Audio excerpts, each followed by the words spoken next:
Imagine this. You're deep in the scorching sands of Saqqara, flashlight trembling in your hand, as you pry open a stone slab that's sealed secrets for over 4,100 years.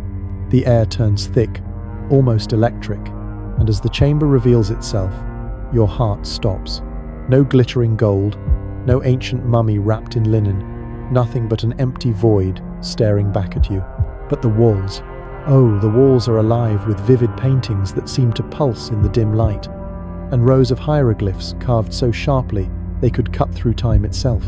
These aren't just decorations, they're a message, etched by a man who knew the pharaoh's darkest secrets. And that message? It's terrifying, a warning of venomous curses, crumbling empires, and a scorpion goddess ready to strike anyone who dares uncover the truth. What if these symbols aren't just history, but a trap set millennia ago, waiting for someone like you to trigger it? Why is the tomb empty? Where did the body go? And what horror do those hieroglyphs really conceal? Now, let's pull back from that edge of your seat moment and dive into the details that make this discovery one of the most chilling in modern archaeology. The year is 2024, and a team of Swiss-French archaeologists is excavating in the shadow of Egypt's ancient pyramids at Saqqara, a necropolis that's yielded countless treasures over the years. They're not expecting anything revolutionary, just another routine dig in a site dotted with tombs from the Old Kingdom. But as they clear away the sand, they uncover an entrance buried deep beneath the desert floor. The tomb belongs to Teti Nebu, a name that might not ring bells like Tutankhamun or Ramses, but one that hints at a figure of immense power and mystery. He lived around 4,100 years ago, during the waning days of Egypt's Old Kingdom, a time when the pyramids still stood as symbols of eternal glory, but cracks were forming in the foundation of the empire. Teti Nebu wasn't just any healer, he was a royal physician, the kind who held the lives of gods on earth in his skilled hands. His tomb's inscriptions reveal titles that set him apart from the ordinary scribes and priests buried nearby. First and foremost, he was the conjurer of Circe, a title that evokes images of shadowy rituals under the moonlight. Circe, the scorpion goddess, was a deity of duality, protector and punisher, healer and harbinger of death. With her scorpion tail poised to strike, she guarded against venomous bites and stings, which were a constant peril in the Nile's unforgiving landscape. As her conjurer, Teti Nebu would have been the go-to expert for treating such afflictions, blending herbal remedies with incantations to invoke her favor. But why dedicate his tomb to spells linked to this fearsome goddess? Was it mere devotion, or something more a safeguard against enemies who might seek to poison him, even in death? The emptiness of the tomb amplifies this intrigue. When the archaeologists entered the burial chamber, they expected to find a sarcophagus, perhaps adorned with gold and filled with the mummified remains of this elite figure. Instead, they found nothing. No body, no artifacts, no signs of the usual grave goods that accompanied the dead to the afterlife. The tomb had been robbed long ago. That's clear, but the precision of it feels off. Looters typically ransack everything, leaving chaos in their wake: shattered pottery, scattered bones. Here, the walls remain pristine, the colors of the paintings as fresh as if applied yesterday. Jars and containers depicted in the artwork suggest a life dedicated to potions and elixirs, while abstract patterns and geometric shapes might symbolize protective wards. Could the robbers have been selective, targeting only the body to prevent Teti Nebu's soul from finding peace? Or was the tomb never meant to hold a body at all, designed as a decoy or a cenotaph to mislead those who sought his true resting place? This leads us to the hieroglyphs themselves, the cryptic symbols that give this story its terrifying edge. Carved with soul-deep precision, they line the walls like a silent narrative, revealing Teti Nebu's other rare titles: Director of Medicinal Plants and Chief Dentist. The first is almost unique in Egyptian records, appearing only once before, marking him as a master herbalist who knew the secrets of roots, oils, and bizarre ingredients like crocodile dung mixed with honey. In a land of endless sand, he cultivated healing from the earth, creating ointments and inhalers that could rival some modern medicines. His knowledge would have been priceless. perhaps even extending the life of Pharaoh Pepi II, whose 90-year reign masked a kingdom on the brink of collapse. Unpredictable Nile floods, rising regional powers, and a weakening central authority, these were the shadows creeping over Egypt, and Teti Nebu Fu, as a palace insider, might have witnessed it all. Then there's the chief dentist title, even rarer, hinting at a specialist in an era when dental woes plagued everyone from peasants to pharaohs. Gritty bread laced with sand wore down enamel, causing attrition, infections, and tooth loss. Teti Nebu Fu crafted the world's earliest toothpastes from crushed rock, mint, pepper, and natron, or improvised with eggshells and pumice. Some mummies show crude braces of metal and gold wire. Could these be his handiwork? As the royal dentist, he might have eased the pain of Pepi II's aging jaws, buying the pharaoh precious time. But in a society where medicine intertwined with magic, his skills made him a sorcerer-like figure, revered, yet potentially feared. What if his knowledge threatened someone, a jealous rival, a scheming nomarch, or even the pharaoh's court, plotting to bury secrets with him? The terrifying message emerges from these hieroglyphs, which archaeologists are still decoding. They speak of Circe's power to heal or harm, with lines that could be interpreted as invocations or curses. One possible translation warns of the sting that devours the unworthy, a phrase that chills when linked to the scorpion deity. Is this a protective spell for Teti Nebu Fu's soul, or a booby trap for intruders? The Old Kingdom's end was chaotic famine, rebellion, the Nile's betrayal. Teti Nebu Fu, healing the elite amid this turmoil, might have foreseen disaster, etching a prophecy into stone, a message of impending doom, where venom symbolizes not just poison, but the toxic decay of an empire. What if decoding it fully reveals a warning relevant today about hubris, environmental collapse, or hidden powers we shouldn't disturb? Ponder this. Why bury a man of such stature with scorpion spells, if not to guard against something specific? Was Teti Nebu Fu involved in forbidden rituals, using his titles to mask deeper arcane knowledge? Some theorists whisper of ancient conspiracies, where physicians like him held esoteric secrets passed from gods or lost civilizations. His empty tomb could be the result of a purge, his body relocated or destroyed to silence him forever. Or perhaps Circe's curse claimed him, vanishing his remains as punishment for hubris. These questions linger without answers, pulling you deeper into the enigma. What became of his mummy? Does the message predict a modern calamity, or is it a personal vendetta echoing through time? If you're hooked on these tales that blend the ancient with the eerie, welcome to Mystery History for Sleep. I'm Mr. H, your host for these late-night explorations into the unknown. If you enjoy drifting off to stories like this, consider subscribing and hitting that bell for notifications. It helps keep the mysteries coming your way, and who knows, you might catch the next big reveal. Where are you joining us from this evening? And what time is it in your corner of the world? We'd love to hear from you. Sweet dreams, and stay tuned for more shadows from the past. Have you ever wondered why the air in an ancient tomb feels heavier than just dust and decay? It's not just the weight of history, it's the echo of lives cut short in ways that defy explanation. In the dim glow of flashlights piercing the darkness of Tutankhamun's tomb back in 1922, Howard Carter and his team uncovered treasures that dazzled the world. But within months, death began to stalk them. Lord Carnarvon, the expedition's financier, succumbed to a mysterious infection after a mosquito bite turned septic, his final words reportedly a whisper about fire in the desert. Then came others. George J. Gould, felled by fever, Sir Archibald Douglas Reed, struck down by a sudden illness, and even Carter's secretary, Richard Bethel, found smothered in his bed.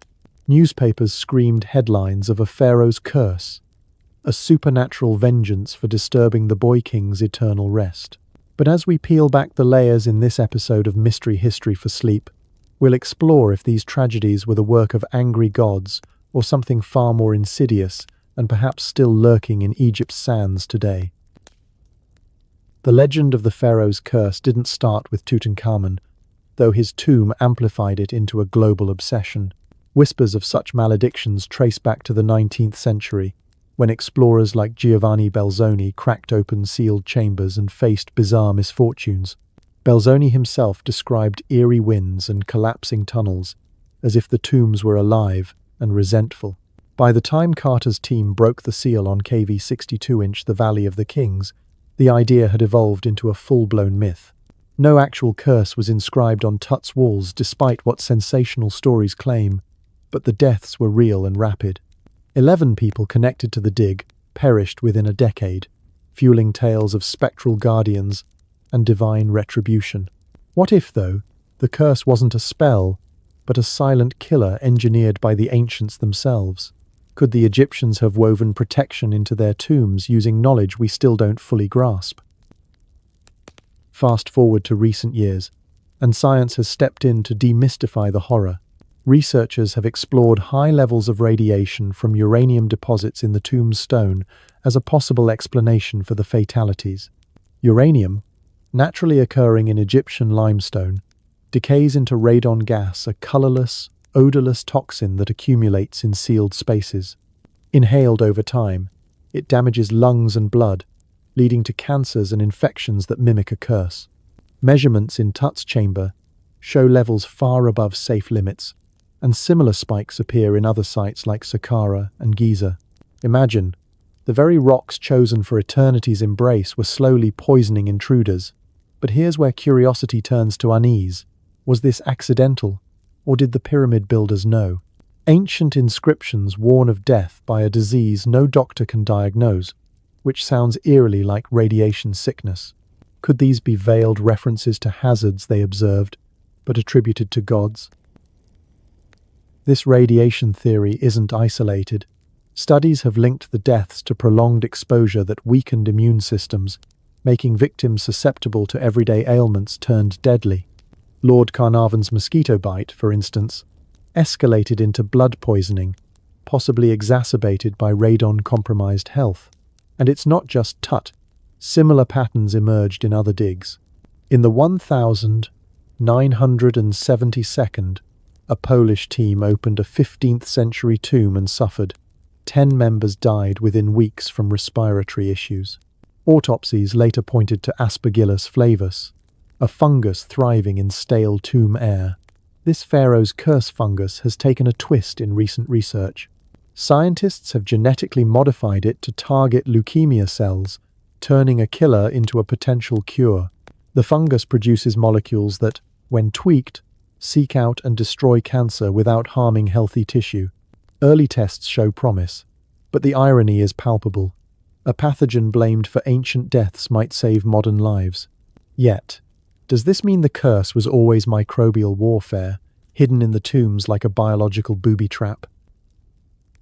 Delving deeper, conspiracy theories swirl around these scientific revelations, adding layers of intrigue that keep us questioning. Some fringe historians suggest the Egyptians harnessed nuclear knowledge, perhaps from lost civilizations or even extraterrestrial sources. Studies speculate that tombs contained radioactive waste intentionally buried to deter robbers, linking the curse to deliberate nuclear traps. Uranium mining in the Nile Valley dates back millennia. Could priests have used it in rituals, unaware of the long-term peril? Others point to the Black Pyramid anomalies, where Geiger counters spike wildly, hinting at undiscovered chambers pulsing with energy.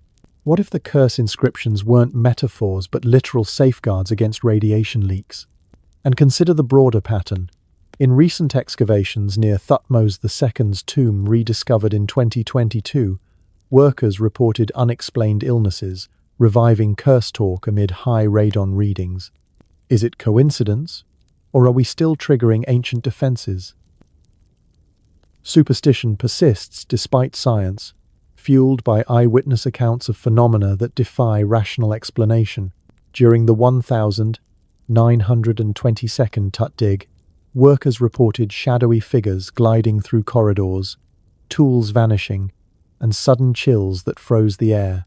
Carter himself dismissed the curse publicly but privately noted strange occurrences in his journals, like lights flickering without cause and whispers echoing in empty rooms. In modern times, Similar stories emerge from Saqqara, near Teti Nebu's empty tomb. Guards have claimed to hear scorpion-like scuttling in sealed chambers, and teams using ground-penetrating radar detected anomalous heat signatures, ghostly hotspots that vanished upon approach. Could these be residual energy from radioactive decay, or something spectral tied to the souls of the disturbed dead? The curse's cultural grip extends beyond Egypt, inspiring tales that blur fact and fiction. Hollywood's Mummies, rising in wrath, owe much to early novels where revived pharaohs seek vengeance, a proto-feminist twist on desecration as violation. By the 1932nd, films amplified the myth, but real events like the Titanic's sinking rumored to carry a cursed mummy added fuel. It didn't, but the legend persists. In recent series revisiting Tut's curse, interviewing survivors' descendants swear by lingering bad luck, family heirlooms shattering, unexplained accidents, and news of a potential second tomb for Thutmose II spark debate. If opened, will the curse strike again? Skeptics call it claptrap, but even they admit to eerie experiences in tombs. What keeps the curse alive is its adaptability, morphing from supernatural dread to scientific puzzle. Recent theories propose biotoxins like anthrax spores in tomb dust, or engineered fungi as preservatives that turned lethal. Work on Aspergillus flavus flips the script. This curse fungus might combat cancer by invading tumors like it once invaded lungs. But questions linger. Did Egyptians know of these dangers, embedding warnings in hieroglyphs? One text from a 6th dynasty mastaba curses desecrators with divine wrath, perhaps code for toxic exposure. And why do some excavators thrive while others perish? Howard Carter lived to 64, unscathed despite years in the tomb immunity or selective curse. As we sift through these enigmas, consider the human element. Fear of the unknown amplifies every creak and shadow. Centuries ago, travelers tossed mummies overboard after visions plagued their ships. Today, virtual tours of tombs reveal glitches that enthusiasts dub digital hauntings. Is the curse evolving with technology? Or are we projecting our anxieties onto the past? Perhaps the true terror lies in what we might unleash next. More radiation secrets, or fungi that could heal or harm on a global scale. The Pharaoh's curse endures because it taps into our deepest curiosities. What lies beyond death? Can the past reach out and touch us? As excavations continue, with sites like Saqqara yielding fresh tombs, the line between myth and reality blurs further. Will new discoveries debunk the curse entirely, or reveal horrors we can't yet imagine? Stay with me as we transition to the next layer of Egypt's enigmas, the mind-bending theories behind the Serapeum and whispers of extraterrestrial tech in ancient stone. The night is young, and the mysteries are just awakening. Now, let's deepen our exploration by connecting these curses to broader supernatural phenomena reported across Egyptian sites. Take the case of Ramses II's mummy, transported to Paris in the 1972 for restoration. During the flight, crew members reported odd vibrations in the cargo hold, as if the pharaoh's remains were restless. Upon arrival, technicians noted unusual static electricity around the body, sparking equipment malfunctions. Was this mere coincidence, or a manifestation of the king's legendary power? Ramses, who ruled for 66 years and fathered over 100 children, was deified in life. His curse might stem from the sheer force of his ka, the Egyptian concept of life force that lingers after death. Similar tales abound from Hatshepsut's temple at Deir el-Bahri. Visitors often describe a feminine presence, a cool breeze carrying whispers in an otherwise stifling heat. In 2007, when her mummy was identified via a matching tooth, the lab experienced power outages and flickering lights, as if the queen disapproved of the scrutiny. Hatshepsut, who ruled as a pharaoh in male garb, challenged gender norms. Could her spirit be asserting dominance even now? These anecdotes aren't isolated. They're part of a pattern where tombs seem to react to intrusion. In the Serapeum, the underground bull crypts, explorers have heard low rumbles, like distant thunder, despite being far below ground. Some attribute it to seismic activity, but others wonder if it's the Apis bulls' souls, sacred embodiments of Ptah, protesting their eternal confinement. What if these phenomena tie into quantum theories? Modern physicists speculate that tombs, with their precise alignments and materials, could act as resonators for subtle energies. Granite in sarcophagi contains quartz, which generates piezoelectricity under pressure. Perhaps the weight of history literally charges the air, creating hallucinations or electromagnetic fields that mimic ghosts. Imagine the curse as a self-sustaining energy loop, amplified by the tomb's design. This blends science with the supernatural, raising tingly questions about whether the Egyptians engineered not just physical traps, but ethereal ones. Personal stories add to the allure. An archaeologist in Luxor once shared how, during a night watch, he saw a translucent figure, resembling Nefertiti, gliding through the ruins. Dismissed as fatigue, but he never returned to the site. Or the 1992nd incident where a tourist touched a forbidden artifact in the Cairo Museum and suffered vivid nightmares of scorpion swarms echoing Circe's domain. These aren't verified, but they fuel endless speculation. Are curses psychological, planted by ancient warnings that exploit our fears? Or do they hint at parallel realms, where the dead observe the living? Venturing into darker territories, some link curses to black magic practices. Egyptian priests were said to bind spells with blood or hair, creating car traps to ensnare souls. In Teti Nebu's empty tomb, the scorpion motifs might be such a binding, designed to sting spiritually. If his body was removed, perhaps to break a curse or unleash one. Theories abound that modern openings disrupt these bindings, releasing negative energies that manifest as bad luck or illness. A 2010 study on geopathic stress suggests tombs built on fault lines amplify this, turning them into hotspots for paranormal activity. Yet, hope glimmers amid the dread. If the fungus from tombs can cure cancer, perhaps curses hold hidden gifts. Ancient Egyptians viewed death as transformation. Maybe their curses are tests, weeding out the unworthy while rewarding the respectful. As we ponder this, remember, every dig risks awakening something. What will the next tomb reveal, a blessing or a bane that follows you home? Shifting gears, let's examine how curses intersect with global myths. In Peru's Nazca lines or Ireland's fairy forts, disturbing ancient sites invites misfortune. Egypt's version might be the most potent, perhaps because their afterlife beliefs were so vivid. The Book of the Dead spells promise protection but threaten chaos for desecrators. Could reciting them backward summon entities? Occultists have tried, reporting visions and poltergeists. One group in the 1982nd claimed to contact Tut's spirit during a séance, only for participants to face freak accidents. Coincidence? Or proof that words hold power? In today's world, technology captures these enigmas. Infrared cameras in tombs show cold spots moving purposefully, while EVP recordings pick up faint voices in Coptic or ancient Egyptian. A 2022 documentary crew in the Valley of the Queens recorded "Help Me" in a language experts couldn't identify. Is it pareidolia? Or echoes from the Duat, the underworld? These clips go viral, blending fear with fascination, reminding us that the curse thrives in our digital age. As our journey through these shadows unfolds, the Thutmose builds. If curses are real, how do we protect ourselves? Some wear amulets or recite counterspells before entering sites.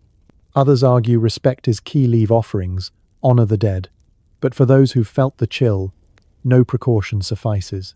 What if the next big find, like Nefertiti's tomb, unleashes a curse amplified by climate change, stirring dormant toxins? The allure of the pharaoh's curse lies in its refusal to be pinned down, part science, part spirit, all mystery. It challenges us to question reality, to wonder if the ancients knew secrets we've forgotten. As night deepens, let these thoughts linger, a gentle thrill before sleep. Join me next for the Serapeum's alien enigmas, where stone holds impossible truths. The past calls, will you answer?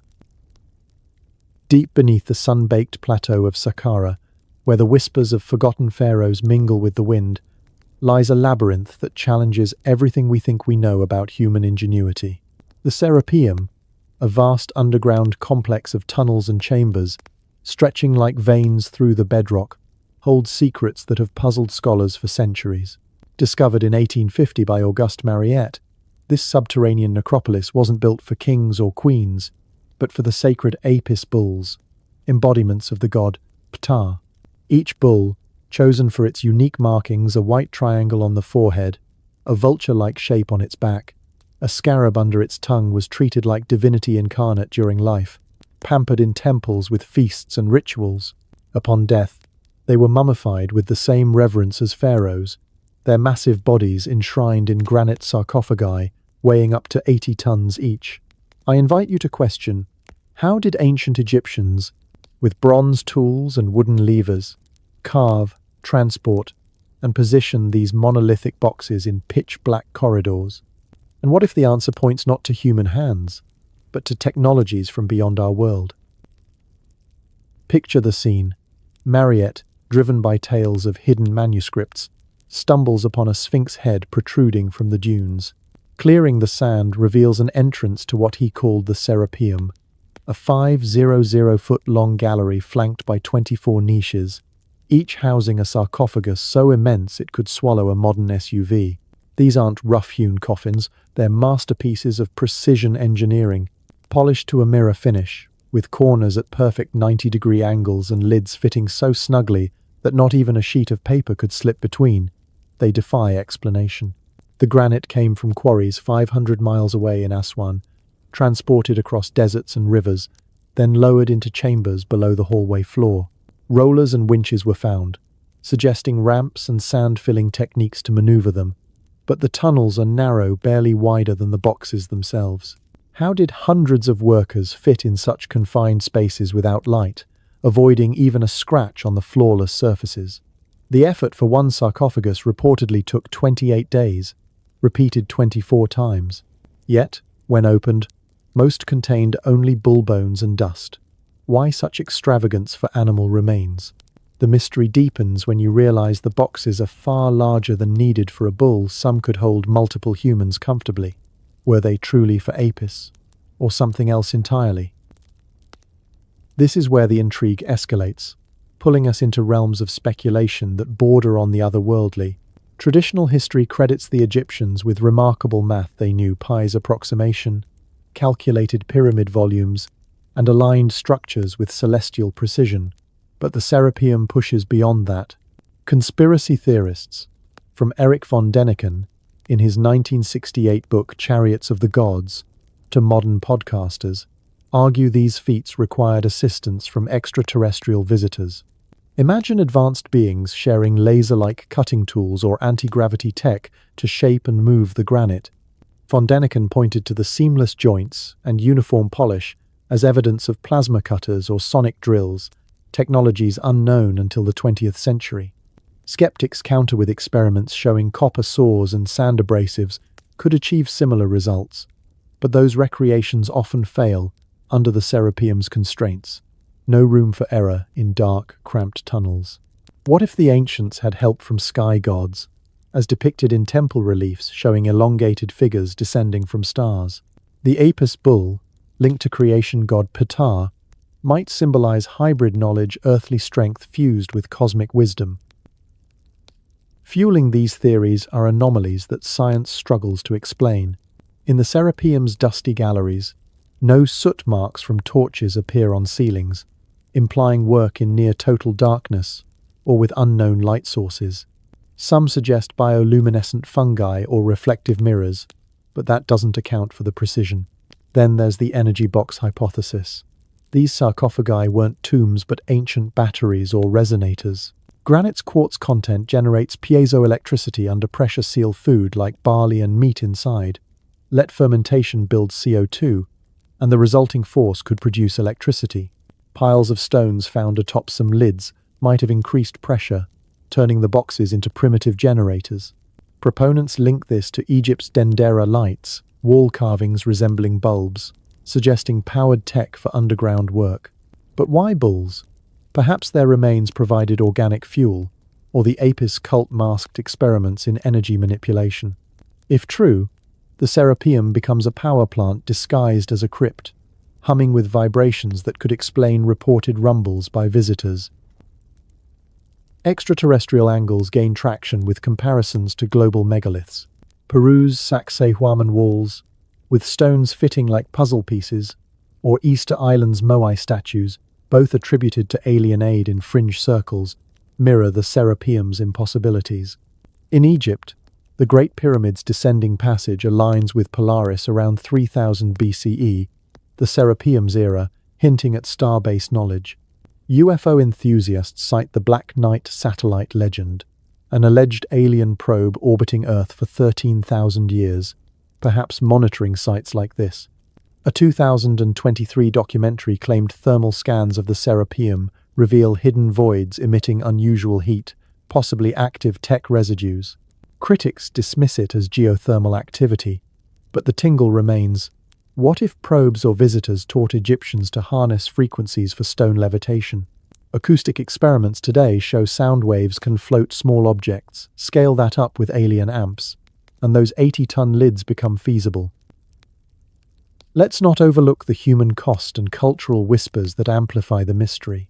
Building the Serapeum spanned dynasties, from Ramses II's time onward, involving thousands in back-breaking labor. Texts describe divine rollers and heavenly levers, poetic or coded references to advanced tools. Workers' villages near Saqqara show no evidence of the massive workforce needed, suggesting efficiency beyond muscle. Folklore adds layers. Locals spoke of jinn guarding the site, invisible forces causing accidents. When Mariette blasted entrances, he reported unnatural resistance, as if the stone fought back. Modern visitors describe disorientation, headaches, or vivid dreams of bull-headed beings, psychosomatic, or electromagnetic fields from quartz affecting brains. Conspiracy webs extend to suppressed knowledge. Some claim governments hide Serapeum artifacts in vaults, fearing paradigm shifts. A rumored 1,852nd find a metallic device in a sarcophagus was allegedly whisked to the Vatican or Smithsonian, never seen again. Freedom of information requests yield redacted files on anomalous Egyptian tech. In 2024, a whistleblower from Egypt's Antiquities Ministry alleged scans showing non-human alloys in the granite, but he vanished shortly after. Coincidence? Or silencing to protect narratives? This ties into broader ancient astronaut theories.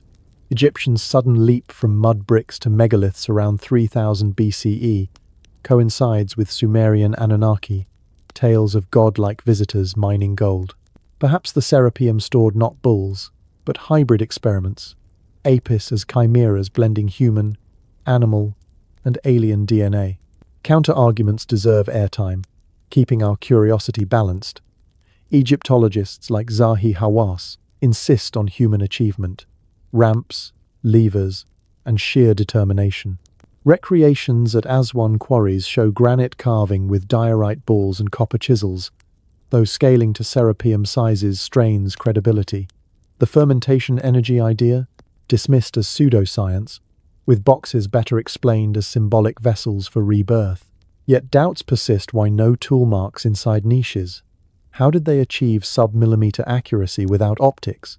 These gaps invite wild speculation, like time travelers aiding construction or Atlantean refugees sharing lost tech post-cataclysm. As we navigate this maze, personal anecdotes heighten the thrill. A 2010-second tour guide recounted a group fainting in a chamber, attributing it to bull spirits. Infrared photos from enthusiasts show orb-like anomalies, interpreted as orbs of alien energy. Podcasts buzz, with theories linking Serapeum to ley lines global energy grids, aligning sacred sites. If activated, could it power modern devices or open portals? Fiction blends with fact in novels depicting the site as a stargate, but real anomalies like unexplained magnetism keep the door ajar. What if the ultimate conspiracy is earthly? Perhaps elite priesthoods monopolized knowledge, using magic to control masses.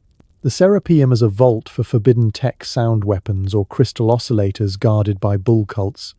Ramses II, expanding the site, might have buried Atlantean relics from conquests. Climate data shows a wetter Egypt then, allowing easier transport, but precision remains baffling. Our exploration stirs endless questions. Were extraterrestrials mentors or masters? Does the Serapeum hold keys to free energy, suppressed by powers that be? As vibrations from those granite giants echo in your mind, ponder the possibilities. The past isn't dead, it's waiting to be unlocked. Join me next as we ascend to the step pyramid of Djoser, where hydraulic wonders and lost lakes hint at engineering marvels that redefine ancient genius. Until then, let curiosity be your guide through the night. Deep beneath the sun-scorched plateau of Saqqara, where the step pyramid casts its jagged shadow like a forgotten staircase to the stars, lies a labyrinth that defies everything we think we know about ancient Egypt. The Serapeum isn't just a tomb, it's a colossal puzzle carved from stone, so massive, so precisely engineered, that it whispers of secrets far beyond human hands. Picture this: 24 granite sarcophagi, each weighing up to 100 tons, their lids alone heavy enough to crush a modern vehicle, tucked into narrow underground tunnels that twist like veins through the earth. These aren't crude coffins. Their surfaces are polished to mirror, like perfection, corners radius to exactly 5/32 of an inch, and interiors flat to within thousandths of an inch tolerances that would challenge today's CNC machines. Officially, they're said to be burial chambers for sacred Apis bulls, divine beasts embodying the god Ptah. But when Auguste Mariette unearthed them in 1850, he found most empty, save for scattered bones that don't quite match the story. No mummies, no treasures, just enigmas stacked in the dark. What if these boxes weren't for the dead at all, but vessels for something alive, energy, vibration, or perhaps technology from beyond our world? As we descend into this mystery tonight on Mystery History for Sleep, let's explore how the Serapeum might be proof of alien intervention, a lost super-civilization, or a machine humming with forbidden power. Could opening one today unleash forces we've long forgotten? The conventional tale spins a yarn of religious devotion. For over 1,400 years, from the 18th dynasty onward, priests supposedly interred Apis bulls here, mummifying them with the pomp reserved for pharaohs. The bulls, marked by unique patterns like a white triangle on their forehead or a scarab under their tongue, lived in luxury at Memphis before their deaths triggered nationwide mourning. Their sarcophagi, quarried from Aswan hundreds of miles away and dragged through narrow passages, were sealed with rituals invoking Osiris Apis, the merged god of resurrection and creation. Egyptologists like Mostafa Waziri point to inscriptions and the site's name Serapeum, blending Serapis, Osiris Apis in Greek, as evidence of this sacred purpose. But dig a little deeper, and cracks appear wider than the Nile in flood season. Why craft boxes vastly oversized for any bull, when pharaohs themselves rested in far humbler coffins? And where are the mummies? Mariette found traces of rollers and winches, suggesting Herculean efforts to position these behemoths. But for what empty rituals? The precision screams overkill for burials. As engineer Christopher Dunn measured in 1995, the box's surfaces are square and parallel across distances of feet, with no tool marks visible under magnification.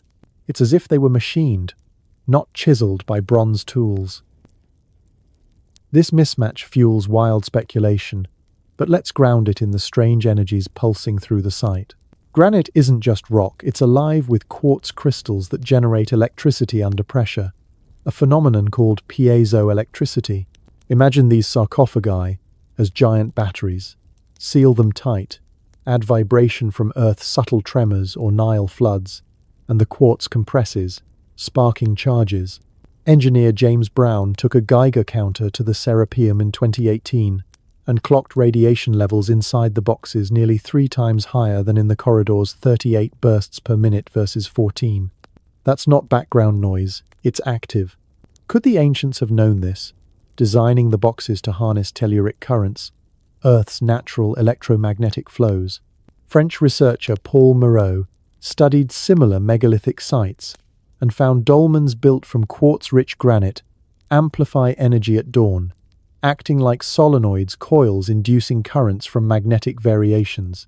The Serapeum's underground placement, with its long hallway and side chambers, mirrors this, a network to capture, store, and perhaps distribute power. What powered ancient Egypt's magic, the lights in temples, the healing rites? Maybe these boxes were the source, vibrating at frequencies that resonated with human cells for regeneration or altered states of consciousness. But why stop at earthly tech? The sheer impossibility of the engineering cutting 90-degree angles in granite harder than steel, without modern diamonds, points skyward. Conspiracy circles buzz with theories that the Serapeum is alien handiwork, remnants of extraterrestrial visitors who seeded Egypt's knowledge. Ancient aliens theorists like David Childress argue pre-Menes rulers weren't human but starfaring beings, their tech buried in these vaults. Look at the box's material: rose quartz and diorite, sourced from quarries implying transport feats beyond ramps and ropes.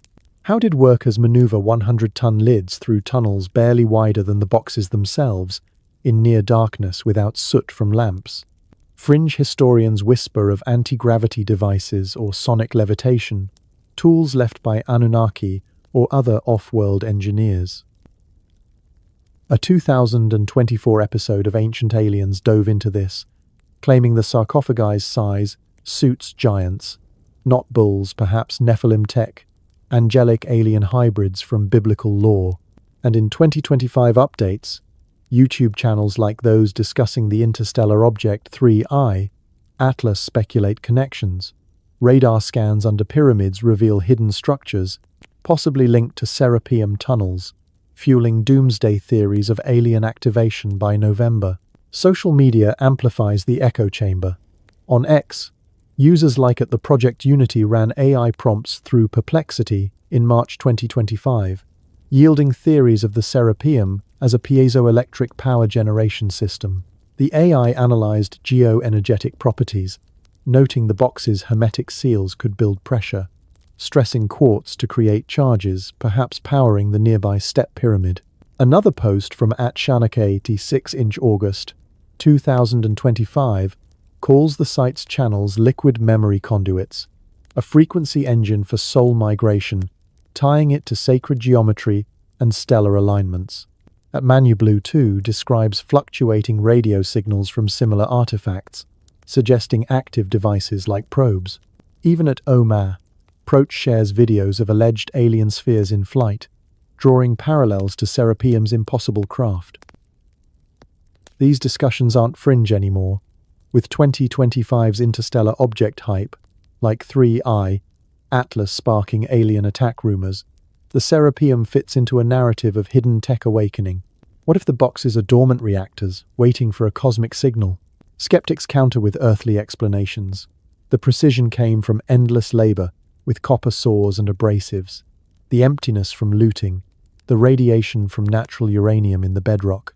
But even they admit anomalies like the lack of bull remains despite 64 claimed burials.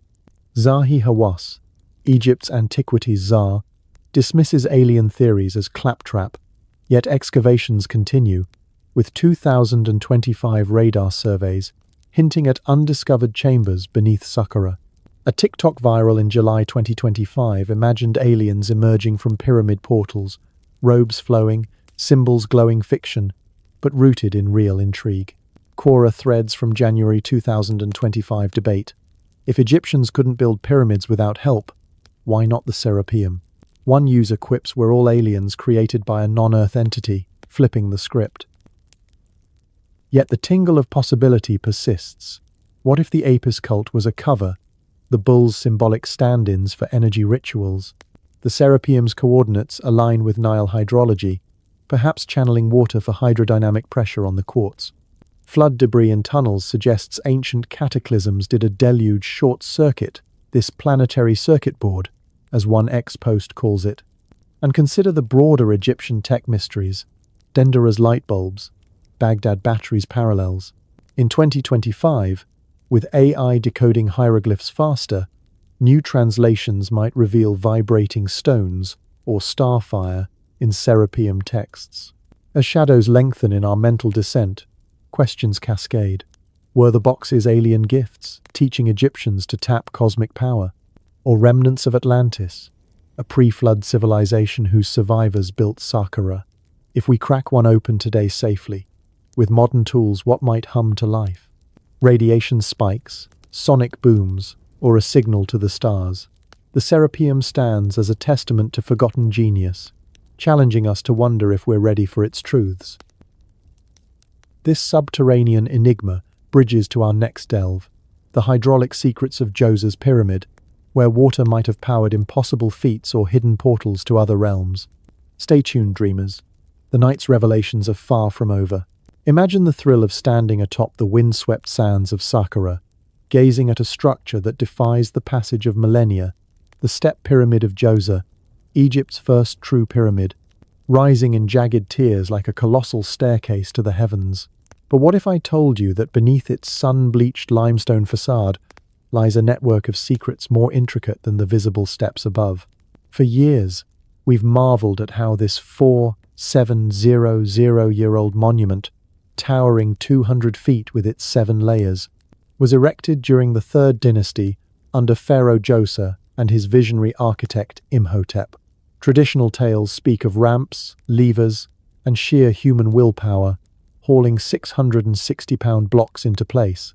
Yet, emerging evidence paints a picture far more ingenious. A hidden hydraulic system, harnessing the power of water to lift stones like an ancient elevator powered by the Nile itself. To grasp the allure, let's rewind to the pyramid's birth around 2670 BCE, when Egypt was transitioning from simple mastabas, flat-roofed tombs, to ambitious stepped designs. Djoser, seeking immortality, commissioned Imhotep, a polymath later deified as a god of medicine and wisdom, to craft a monument that would echo eternity. What began as a single mastaba evolved into a 6-step behemoth, its core filled with rubble and faced with fine Tura limestone. But the real wonder isn't the surface. It's the underworld below. A labyrinth of tunnels sprawls 3.5 miles long, descending 92 feet into the bedrock, with shafts, galleries, and chambers that seem overbuilt for mere burial. Blue faience tiles line some walls, evoking the Nile's waters, while granite plugs and false doors hint at mechanisms beyond the grave. Archaeologists once dismissed these as symbolic passages for the ka, the soul, to navigate the afterlife. But in 2020, French researcher Xavier Landreau proposed a radical shift. These weren't just spiritual conduits, but a functional hydraulic lift system, using water pressure to hoist massive stones during construction. The theory ignites the imagination. Envision a central shaft at the pyramid's heart, filled with water from a nearby source, perhaps an ancient lake or channeled Nile floods. A wooden float, buoyant like a raft, would rise with the incoming flow, carrying stone blocks upward to the building levels. Once positioned, workers slide the stone off, drain the water, and repeat. Supporting this is the dry moat, a massive rectangular trench encircling the complex, 164 feet wide and up to 2 miles long, dug to a depth of 65 feet. That's 10 times the pyramid's volume in excavated material, far too much for a simple quarry. Landreau suggests it collected rainwater runoff, filtering through compartments via tunnels before feeding the central lift. Niches in the moat walls might have held spiritual significance later, but originally they could have been settling basins for clean water. Computer models in recent studies simulate this. Water flows in, pressure builds, and voila, stones ascend like magic. This isn't whimsy. A 2024 PLOS ONE paper details how such hydraulics explain the pyramid's internal voids and shafts, turning it into a water-powered marvel. But here's where the tingle of mystery creeps in. If true, this elevates ancient Egyptians from master masons to hydraulic pioneers, predating Roman aqueducts by millennia. Yet, doubts swirl. Saqqara's arid climate today questions water sources, though paleoclimate data shows a wetter Egypt then, with monsoons filling wadis. A proposed lake near the site could have supplied the flow, but no texts mention it, perhaps deliberately omitted to guard trade secrets. Imhotep's genius shines. As high priest and engineer, he might have drawn from Nile observations, where floods lifted boats effortlessly. Comparisons abound. The pyramid's stepped form mimics ziggurats, but with internal plumbing akin to later Mayan reservoirs. What if this system wasn't just for building, but multifunctional, irrigating the complex, powering rituals, or even generating sound waves through water vibrations for healing ceremonies? Echoes in the tunnels today suggest acoustic properties, where chants amplified by water could induce trances. The plot thickens with 2025 updates, where new scans and simulations bolster the hydraulic case. In April, Newsweek reported engineers modeling rudimentary pumps that could have lifted 2.5-ton blocks, challenging ramp theories. By June, Earth.com highlighted water pressure as the step's secret, with flows raising platforms in shafts. And in July, Sustainability Times revealed computer sims showing flowing water as the lift key, unveiling lost engineering. These build on 2024's Arch Daily and Science News pieces, proposing a central water elevator. Controversial? Absolutely. Critics argue the effort to build the hydraulics rivals the pyramid itself, and no direct evidence like pump remnants exists. But ground-penetrating radar in 2025 detected anomalies under Djoser, possible sealed reservoirs or channels. Patterns of evidence noted waterlift proposals aligning with biblical flood echoes, adding mythic layers. Now, venture into the shadows of conspiracy. What if this hydraulic wizardry stemmed from a vanished super-civilization? Atlantis, Plato's sunken realm of advanced tech, often links to Egypt via Herodotus's tales of shared knowledge. Suppose Atlantean refugees, fleeing cataclysm around 9600 BCE, brought hydraulic blueprints to the Nile, influencing Imhotep. The pyramid's moat resembles Atlantean canals, circular and water-fed for defense and power. Graham Hancock's Fingerprints of the Gods posits such lost tech, with Djoser's shafts as energy conduits tapping ley lines, global grids, aligning sacred sites. Water, conductive and vibrational, could amplify Earth's magnetism, turning the pyramid into a resonator for healing or communication. Fringe theorists whisper of crystal amplifiers submerged in chambers, generating free energy that powered lights or levitation. A 2025 Reddit thread in alternative history tied this to Khafre pyramid discoveries, speculating underground networks link Djoser to Giza, forming a mega-machine. Extraterrestrial whispers grow louder. Ancient astronaut proponents like Giorgio Tsoukalos argue star visitors engineered the system, their anti-gravity masked as water lifts. Hieroglyphs depict boats of the gods floating sans sails, metaphors for hydraulic platforms. The pyramid's alignment with Orion's belt suggests cosmic blueprints, with water symbolizing the Milky Way's celestial Nile. In 2025, EIT.edu AU explored how hydraulics drove pyramid engineering, hinting at off-world inspiration. Study finds noted the system's sophistication implies unknown influences.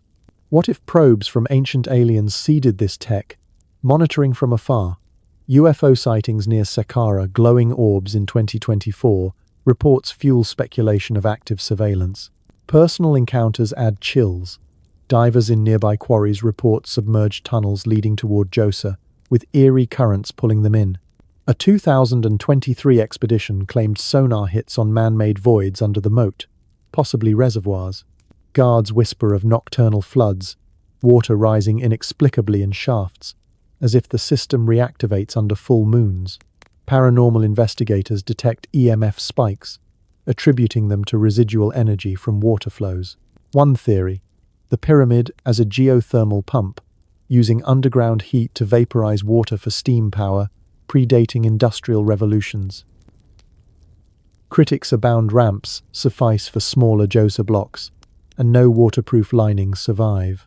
But the moat's impracticality as a quarry, covered sections hinder extraction, supports hydraulic use. Jerusalem Post's 2025 article emphasized water's role per +1. If proven, it redefines Egypt as hydraulic masters, influencing later dams and canals. Yet, the Tomo lingers. Was Djoser a prototype for greater secrets, like Giza's alleged chambers? Conspiracy buffs link it to global floods, survivors encoding survival tech in stone. What horrors or wonders await in unexcavated depths? A breached reservoir could flood Saqqara, erasing evidence, or reveal artifacts proving alien aid. As our subterranean sojourn ends, these waters run deep with possibility. The step pyramid isn't just stone, it's a riddle, flowing with ancient cunning. Flow with me next into Nefertiti's shadows, where mummies and mysteries entwine in royal intrigue. The night's current carries us onward. Let it sweep you into dreams of hidden depths. Picture yourself standing in the blistering heat of the Valley of the Kings, where the cliffs seem to pulse with secrets older than the stars. You're an archaeologist, heart pounding, as you brush away centuries of dust from a sealed tomb entrance.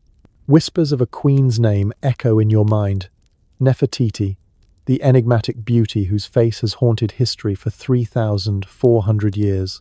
Her iconic bust, with its swan-like neck and piercing gaze, promises a story of power, revolution, and disappearance. But what if her mummy lies just beyond this stone, ready to unveil truths that could shatter our understanding of Egypt's golden age? In 2025, Egyptologists stand on the edge of a breakthrough, claiming her remains are within reach, hidden in plain sight among the valley's forgotten dead. Yet, the closer we get, the louder the questions grow.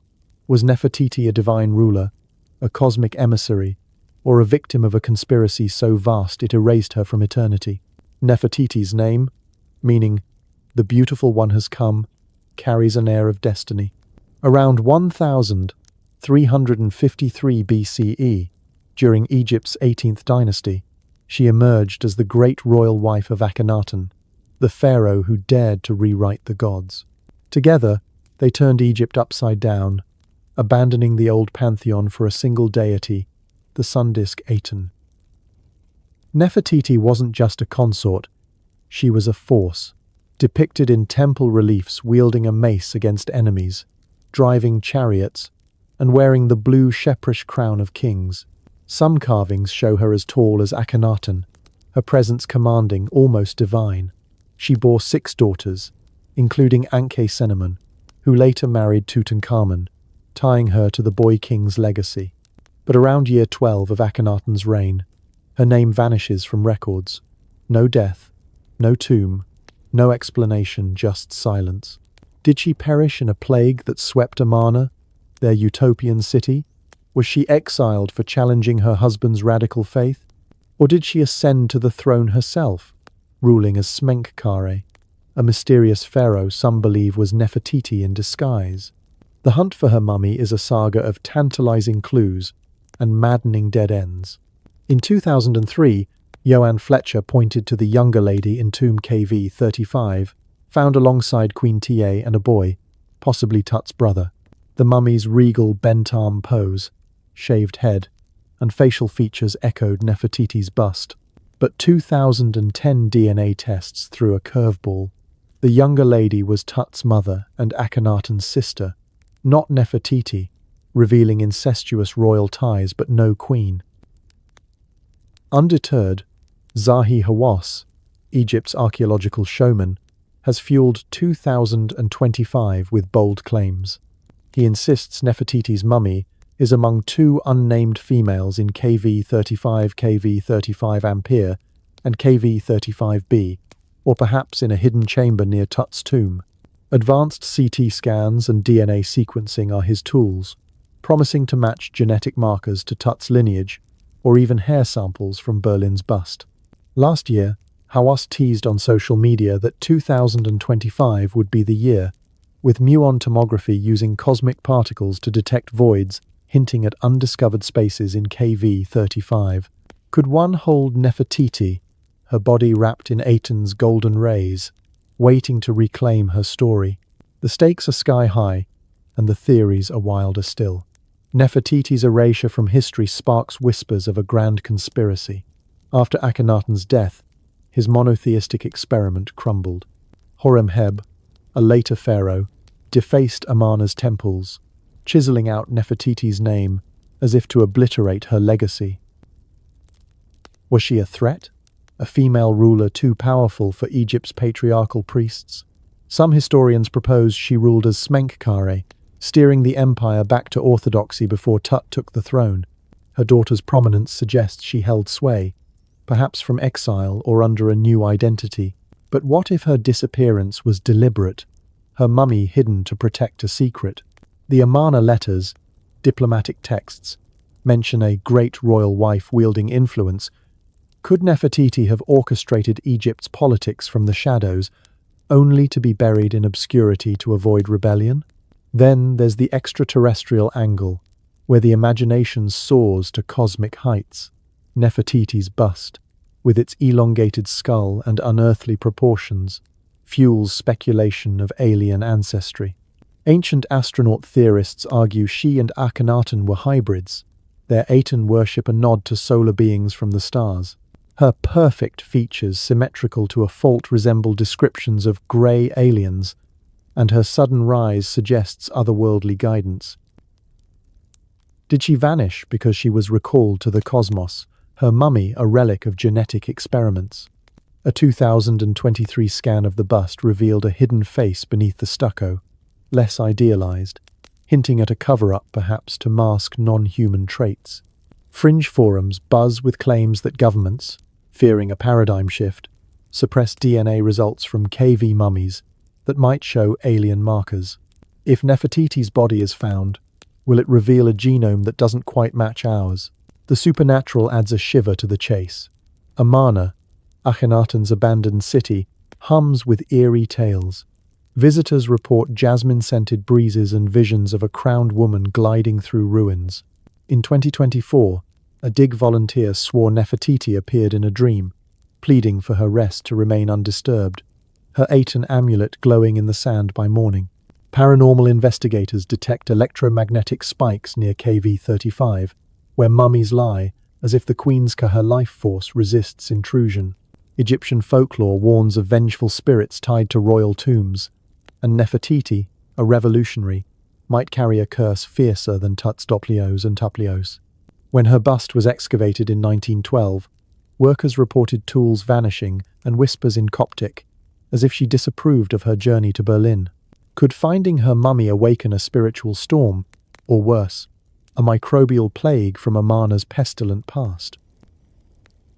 Science, meanwhile, edges closer to answers. CT scans reconstruct mummies' faces, comparing them to the bust's dimensions. DNA from Tut's family already mapped could link to Nefertiti if she's a cousin or Mitanni princess, as some suggest. Her foreign origins complicate things. Mitanni blood might show distinct markers, proving she wasn't Egyptian born. A 2025 AI model, trained on royal genomes, predicts her face with uncanny detail, but ethical concerns loom. Disturbing mummies risks cultural backlash, especially as Egypt demands the bust's return from Berlin. Germany's Neues Museum, housing it since 1913, faces pressure, with Cairo claiming it was looted. If Nefertiti's mummy emerges, will it stay in Egypt or spark a global tug-of-war? Conspiracy theories weave darker threads. Some claim Nefertiti was erased to crush a matriarchal legacy, her power as a female pharaoh threatening priestly control. Hatshepsut suffered similar defacement, her statues smashed.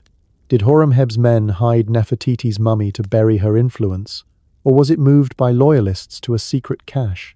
A 2022 theory tied her to Thutmose II's rediscovered tomb, suggesting interconnected royal burials.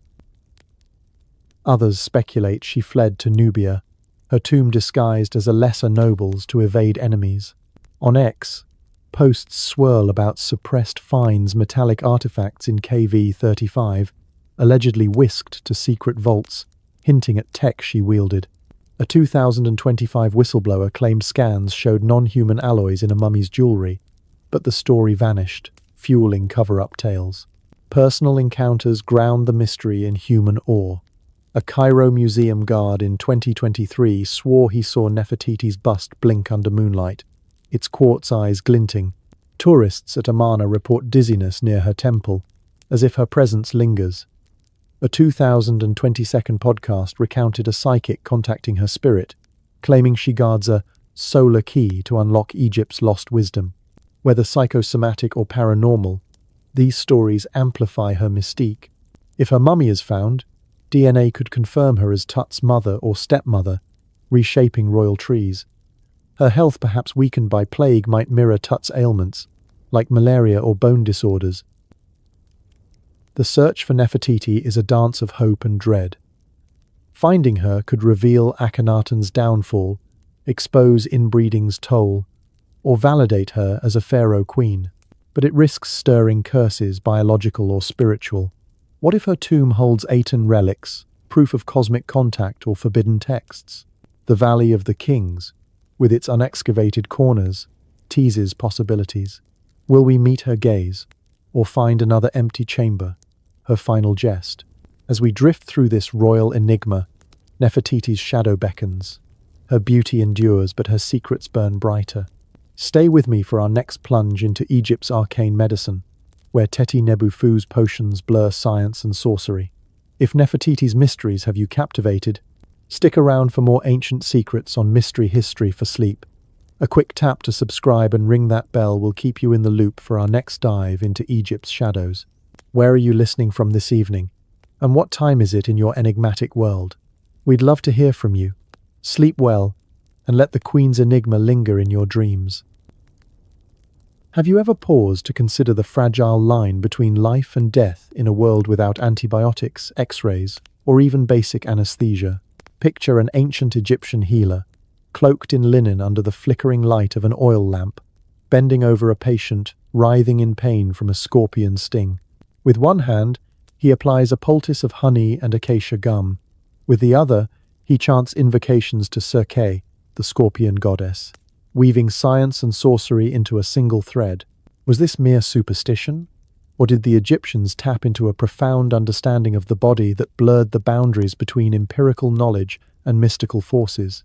In the shadowed corridors of history, ancient Egyptian medicine stands as a testament to human ingenuity, yet it's riddled with enigmas that suggest hidden depths, perhaps forbidden wisdom from lost eras, or even celestial guides.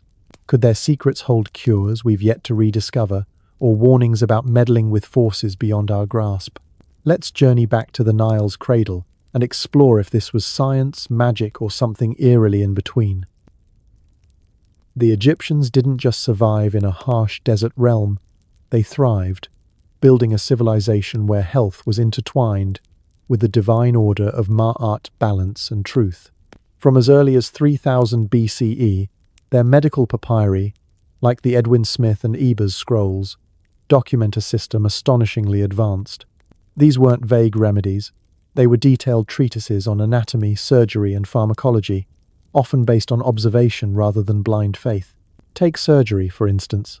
The Edwin Smith papyrus, dating to around 1600 BCE, but copying older texts, describes 48 cases of trauma, from head wounds to spinal injuries, with instructions on probing, stitching, and splinting. They used copper scalpels, forceps, and linen sutures, cleaning wounds with honey, an antiseptic we now know combats bacteria due to its hydrogen peroxide content. But here's the intrigue. Recent 2024 studies of a 4,000-year-old skull show cut marks around cancerous tumors, suggesting attempts at excision or biopsy. Were they experimenting with oncology millennia before Hippocrates? The marks, made with metal tools, indicate a boldness that borders on the miraculous. Did they succeed in some cases? Or was this a desperate ritual to appease gods of disease? Dentistry adds another layer of fascination and mystery. In a land where sand infiltrated every meal, grinding down enamel and causing abscesses, Egyptians innovated relentlessly. They crafted toothpastes from crushed rock salt, iris flowers, and pepper, or more exotic mixes like powdered ox hoof and myrrh. Mouthwashes of celery bran and honey soothed gums, while for severe cases, they drilled teeth with bow drills and filled cavities with resin or gold wire, the earliest known dental bridges. Mummies reveal prosthetic toes and even crude braces, functional enough to aid walking or chewing. But why the secrecy around practitioners like Teti Nebu, the royal physician whose tomb, unearthed in early 2025 at Saqqara, hints at specialized knowledge in venom antidotes and herbal mastery? His titles as conjurer of Serapeum and director of medicinal plants suggest a blend where incantations amplified treatments. Imagine reciting spells while applying crocodile dung contraceptives, effective due to its acidic properties, or using opium poppies for pain relief, predating morphine by thousands of years. Was this synergy of chant and chemistry a deliberate code, hiding empirical science behind a veil of magic to maintain priestly control? Pharmacology was their crown jewel, a pharmacopoeia of over 700 remedies drawn from plants, minerals, and animals.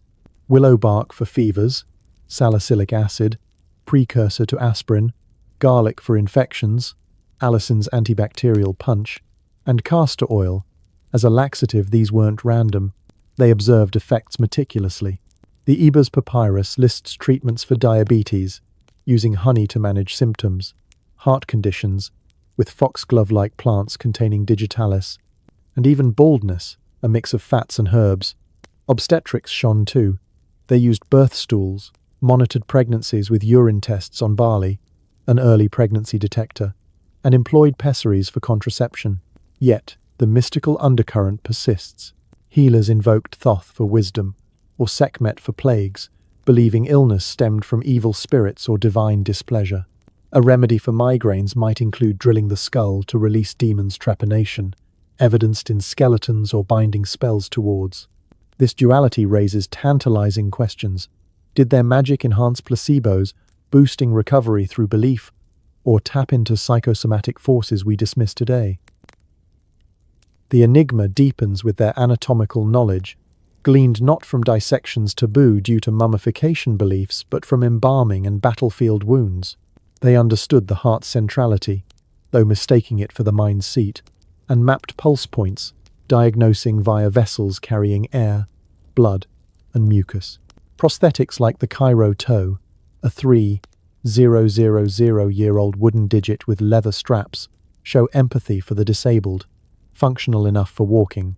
Ophthalmology treated cataracts with antimony drops, while gynecology addressed fertility with fumigation. But whispers of forbidden experiments linger.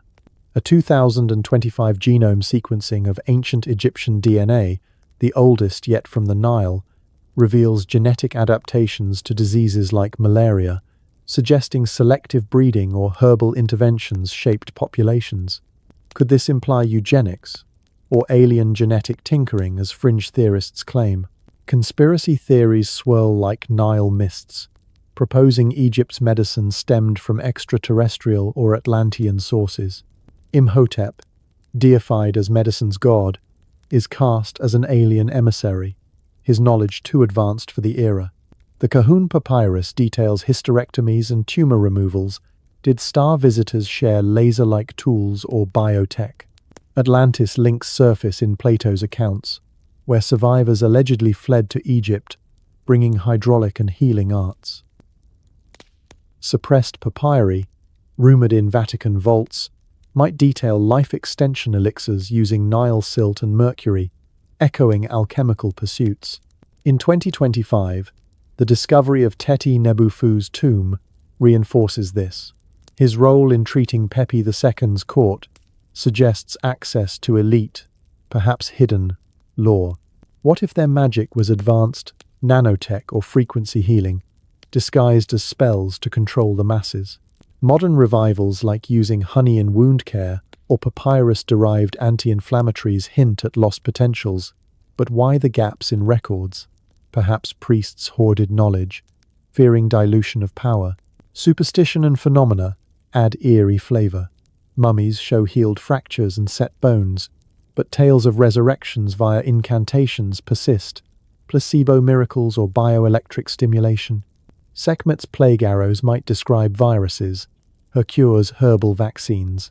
Paranormal reports from museums.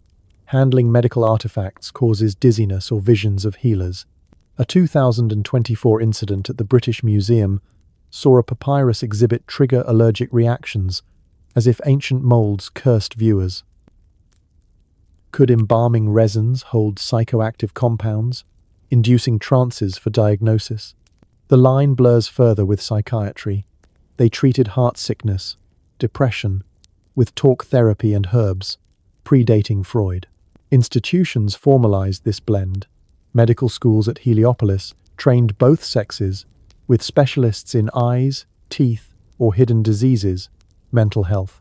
Hospitals existed, like at Deir el-Medina, where workers received care. Their approach observe, diagnose, treat mirrors modernity, yet always with amulets or spells. For infections, beer-soaked bandages. For parasites, pomegranate root. Veterinary medicine thrived too, treating sacred animals with similar rigor. Recent finds amplify the wonder. The 2025 genome study uncovers resistance to schistosomiasis, implying herbal eugenics. A saqqara skull shows surgical cuts around tumors, proving cancer attempts 4,000 years ago. These echo the Eber's swelling's remedies, blending excision with incantations. Yet, mysteries endure. How did they know brain functions without dissection? Did magic harness quantum fields or placebo's power? If Teti Nebufu's tomb yields more scrolls, will they reveal alien-inspired anatomy or suppressed cures? Egyptian medicine was a dance of reason and ritual, science veiled in sorcery. It challenges us. What knowledge was lost when Alexandria burned? As we ponder, remember the body heals, but the mind wanders eternal.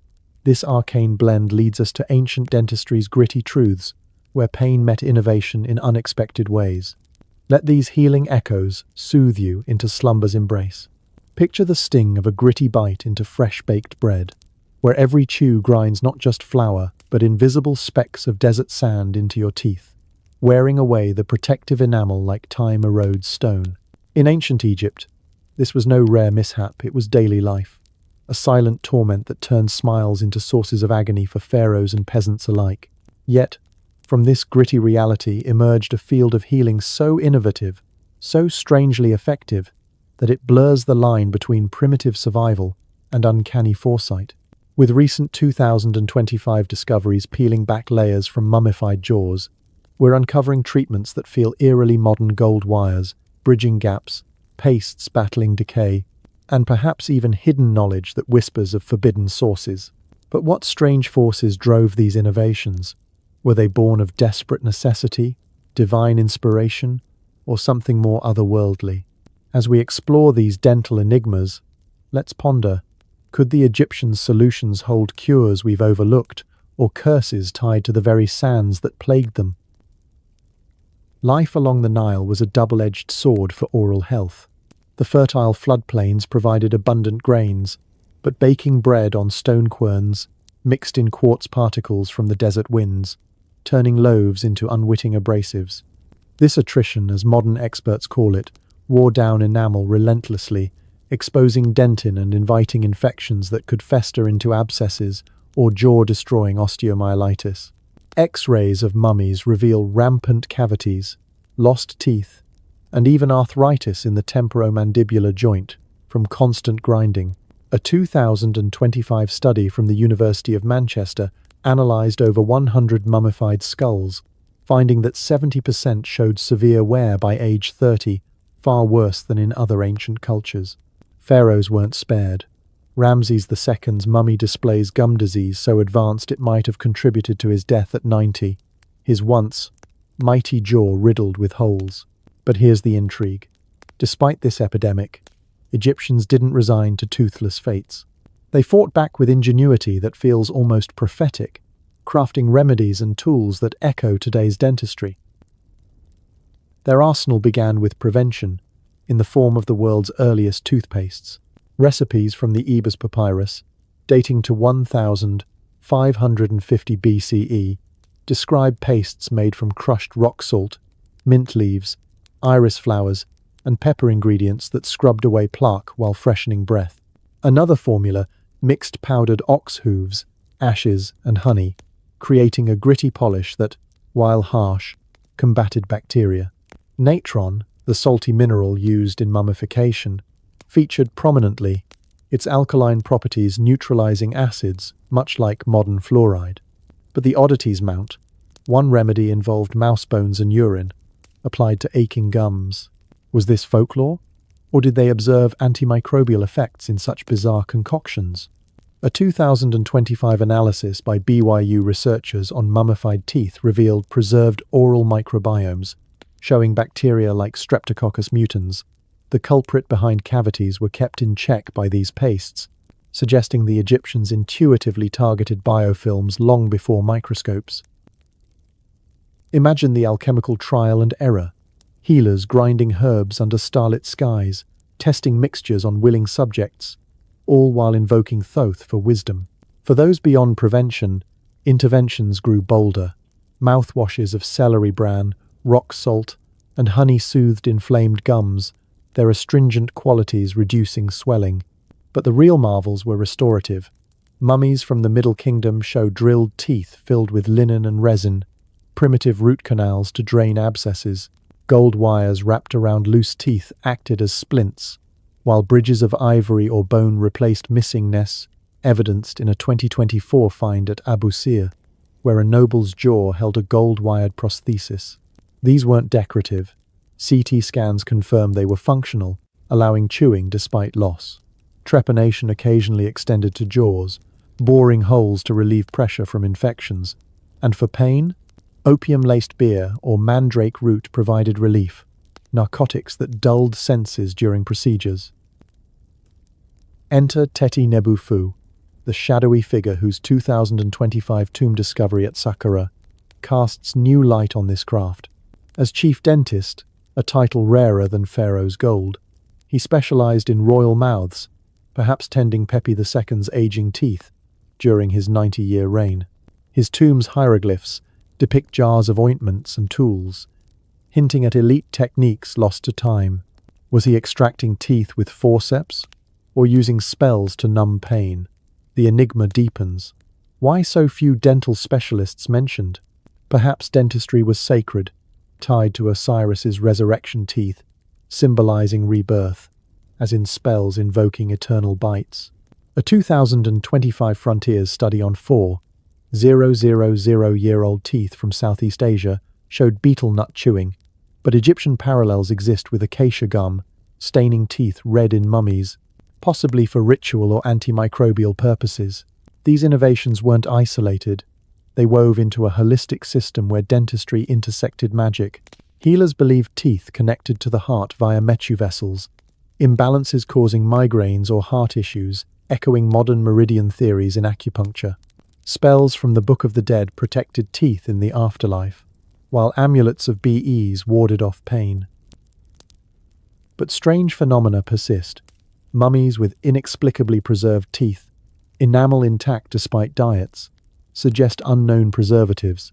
A 2025 Nature paper sequenced the first full genome from Egyptian teeth, revealing Mesopotamian links and genetic adaptations to oral bacteria, implying selective practices or external influences.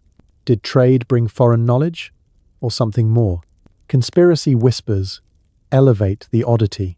Some claim Egyptian dentistry drew from Atlantean refugees, pre-flood masters of bioengineering who shared crystal drills or herbal nanotech. Imhotep, deified dentist among his roles, is cast as their conduit. Alien theorists point to elongated skulls in royals, suggesting genetic mods for stronger jaws, with tools like sonic scalers from UFOs. A 2025 CNN report on the oldest Egyptian genome from teeth fueled this, showing unexpected DNA mixes that rewrite ancestry. Suppressed artifacts? Rumors of Vatican-held papyri detail eternal teeth elixirs using mercury and gold, alchemical precursors. Paranormal tales add chills. Museum curators handling dental tools report phantom toothaches or whispers in ancient tongues.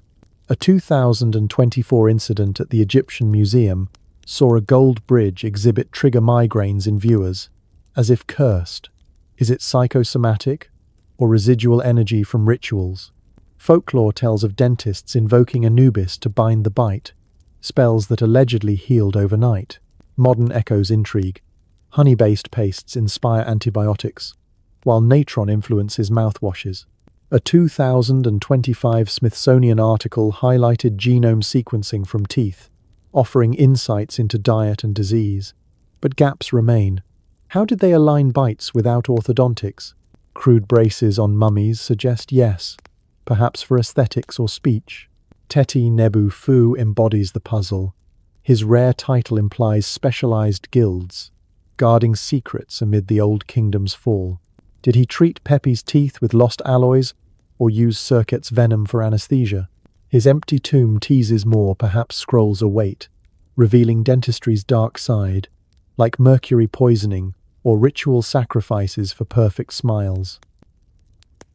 Egyptian dentistry was a gritty battle against the sands, blending grit with genius. It questions, what other remedies lurk in untranslated papyri? As we chew on these mysteries, remember the past bites back. This dental delve leads to the tales of famed mummies, where preservation meets the peculiar. Picture the eerie glow of a museum display case at midnight, where the desiccated features of a long-dead ruler stare back at you, as if daring you to unravel the tales woven into their linen wrappings. These aren't just preserved corpses, they're time capsules of power, tragedy, and the inexplicable, each mummy carrying stories that twist from historical fact into realms of the supernatural. From the boy king, whose tomb sparked a global curse frenzy, to the enigmatic queen identified by a single tooth, famous mummies have captivated us for centuries, blending awe with a shiver of the unknown. But in 2025, new discoveries are reshaping this narrative, unearthing remains that challenge our understanding of human origins and fueling wild speculations about hidden agendas or otherworldly interventions. As Mr. H on Mystery History for Sleep, tonight we embark on a nocturnal odyssey through these iconic preserved souls, where each unwrapping reveals not just bones, but enigmas that question the very fabric of history. What if these mummies hold keys to forgotten civilizations, or whispers of curses that still echo today? Let's unwrap the layers, one fragile bandage at a time, and see what shadows emerge. No mummy casts a longer shadow than Tutankhamun, the boy king whose 1922 discovery by Howard Carter ignited the modern world's obsession with Egypt's dead. Buried in the Valley of the Kings around 1323 BCE, Tut's tomb KV62 was a treasure trove untouched by looters, its chambers crammed with over 5,000 artifacts, from golden chariots to jeweled scarabs. But the star was the mummy itself, nestled in 3 nested coffins, the innermost of solid gold, weighing 242 pounds. When Carter finally lifted the lid on the 28th of October, 1925, he revealed a face adorned with a death mask of lapis lazuli and gold, eternally youthful at 19. Yet, the body told a sadder tale. DNA analysis in 2010 showed Tut suffered from malaria, a clubfoot requiring canes, over 130 found in his tomb, and possibly Kohler disease, a rare bone disorder that hobbled him. His death remains murky. Was it infection from a chariot crash, or foul play in a court rife with intrigue? The mummy's condition added to the drama. Poured oils had carbonized the wrappings, gluing the body to the coffin. To free it, Carter's team heated the sarcophagus to 149 Fahrenheit, then chiseled it apart, severing limbs and head in the process. Reassembled with resin, Tut now rests in Luxor, but his curse lingers. Over 20 deaths linked to the dig, from Lord Carnarvon's septic bite to sudden fevers, sparking tales of pharaonic vengeance. In 2025, renewed scans suggest hidden chambers nearby, possibly holding more family secrets. Could they explain the curse as radon gas or ancient toxins? Shifting to a titan of longevity, Ramses II, known as Ramses the Great, ruled for 66 years from 1279 BCE, outliving most of his 100-plus children and expanding Egypt's empire to its zenith. His mummy, discovered in 1881 the Deir el-Bahri cache, a secret hiding spot for royals evading tomb robbers, reveals a man of imposing stature, over 5'7" tall with a hooked nose and red hair, traits hinting at Libyan ancestry. X-rays show arthritis, vascular disease, and severe dental abscesses that likely tormented his final years.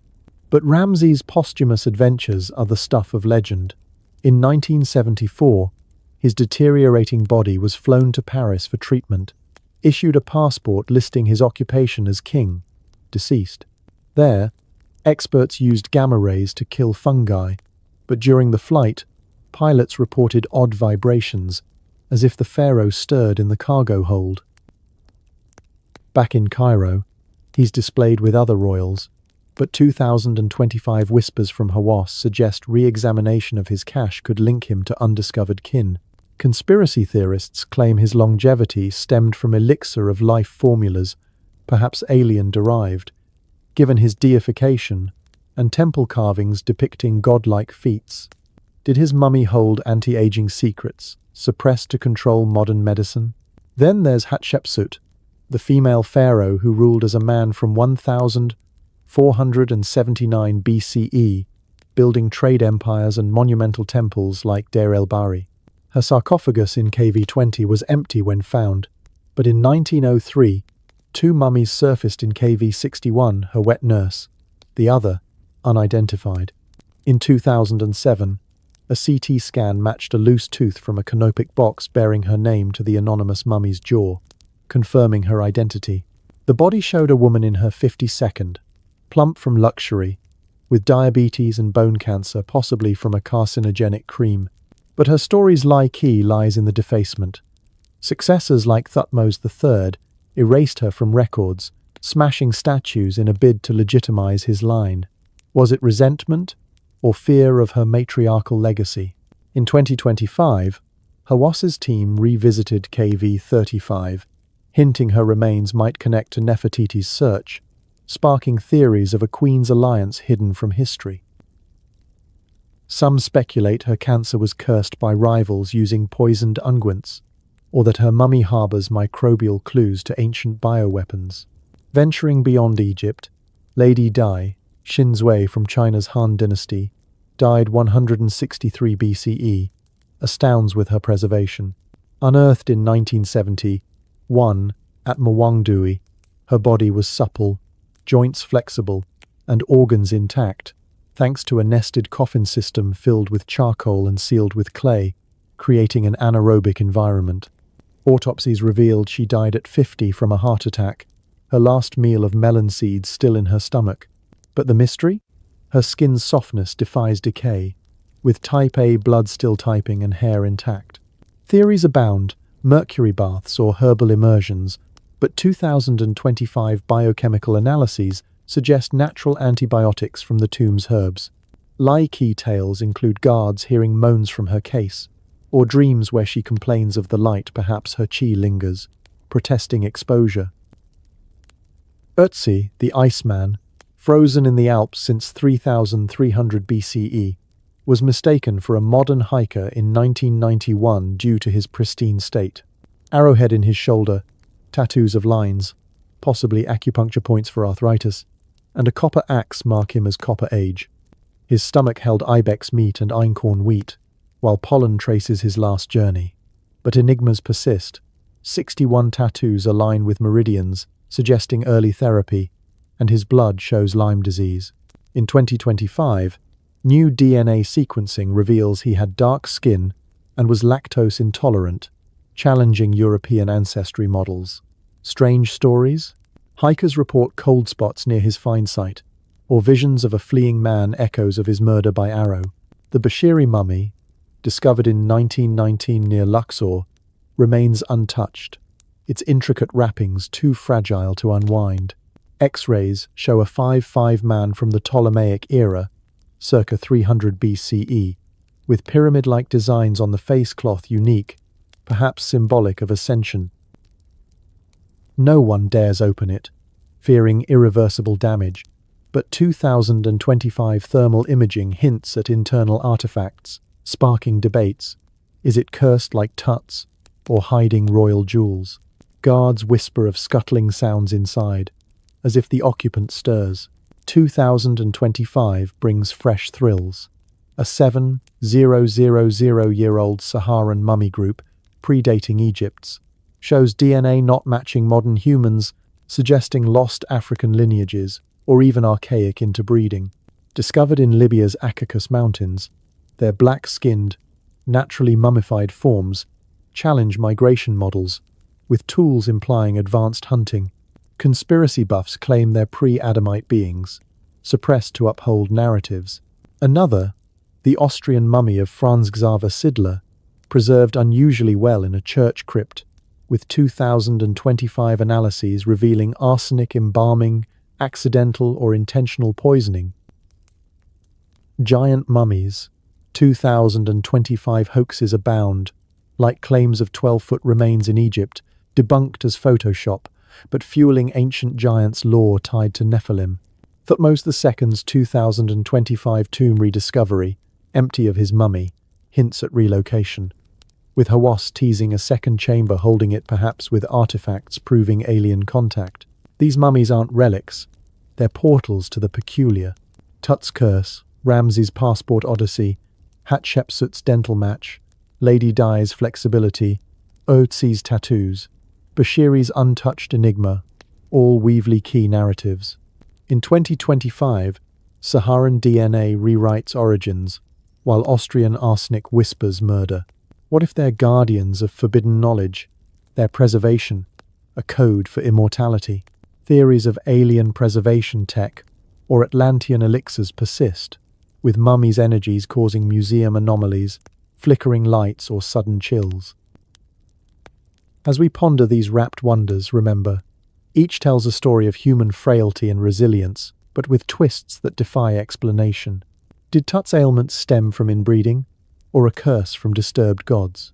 Was Ramses' longevity natural, or enhanced by lost herbs? Hatshepsut's erasure patriarchal plot or self-imposed mystery? Lady Di's state environmental fluke, or ancient biotech? Otzi's death-hunting accident, or ritual sacrifice?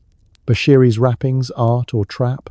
The Saharan finds question our species' roots, while Sidler's arsenic hints at dark deeds. These tales remind us the dead speak, if we listen. What horrors or revelations await the next unwrap? As 2025 unfolds more discoveries, the line between history and horror blurs.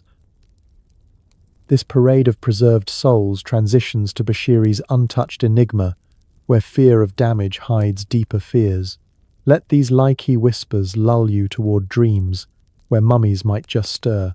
Imagine plunging into the stifling heat of Luxor's Valley of the Kings, where the air hangs heavy with the scent of dust and forgotten rituals. It's 1919, and Howard Carter, years before his fateful encounter with Tutankhamun, stumbles upon a discovery that would haunt the edges of Egyptology for over a century. There, in the shadow of towering cliffs, lies the Bashiri mummy, a relic so perfectly preserved, so intricately wrapped, that no one has dared to unwind its secrets. Known variously as the Mummy of Pacheri or the Untouchable One, this enigmatic figure has remained sealed, its face hidden behind a delicate fabric, patterned like a pyramid, a design unique in all of ancient Egypt. Why the hesitation? Fear of irreversible damage, yes, but whispers persist of something more, a curse that binds those who tamper, or perhaps a hidden truth too profound to expose. In 2025, with advanced imaging peeling back virtual layers, we're closer than ever to its core, yet the questions multiply like scarabs in the sand. What lies beneath those wrappings? A forgotten noble, an impostor, or evidence of rituals that defy our understanding of life and death? The story begins with Carter's expedition, a prelude to his 1922 triumph. Digging near the valley's royal tombs, his team uncovered a sarcophagus that stood apart from the grandeur of pharaohs. Dated to the Ptolemaic era around 300 BCE, during Egypt's Greek-influenced twilight, the mummy belonged to a man of modest height, about 5 feet 5 inches, likely in his prime. X-ray scans from the 20th century, refined in recent years with CT technology, reveal a body positioned in classic fetal pose, arms crossed over the chest, surrounded by faint outlines of amulets and jewelry. The outer casing is a masterpiece, decorated with scenes of the mummy on a bed flanked by Isis and Nephthys, the protective goddesses, alongside the four sons of Horus guarding the organs, and Anubis, the jackal-headed embalmer, at the feet. But it's the facial wrapping that captivates, a geometric pattern resembling a pyramid, evoking the soul's ascent to the stars. Inscriptions tease a name, Pacheri or Nen, etched ambiguously, as if the mummy itself guards its identity.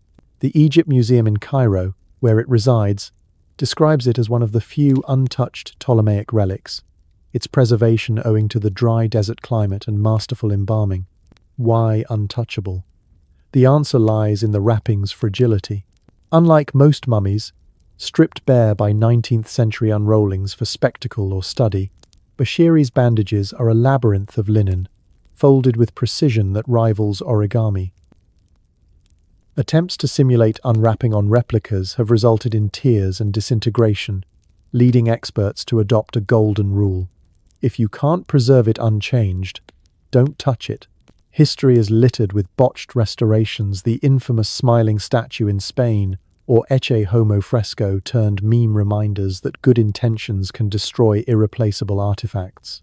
In 2025, non-invasive tech like multispectral imaging and AI reconstruction allows virtual peaks, revealing layers of resin-soaked cloth infused with natron and herbs.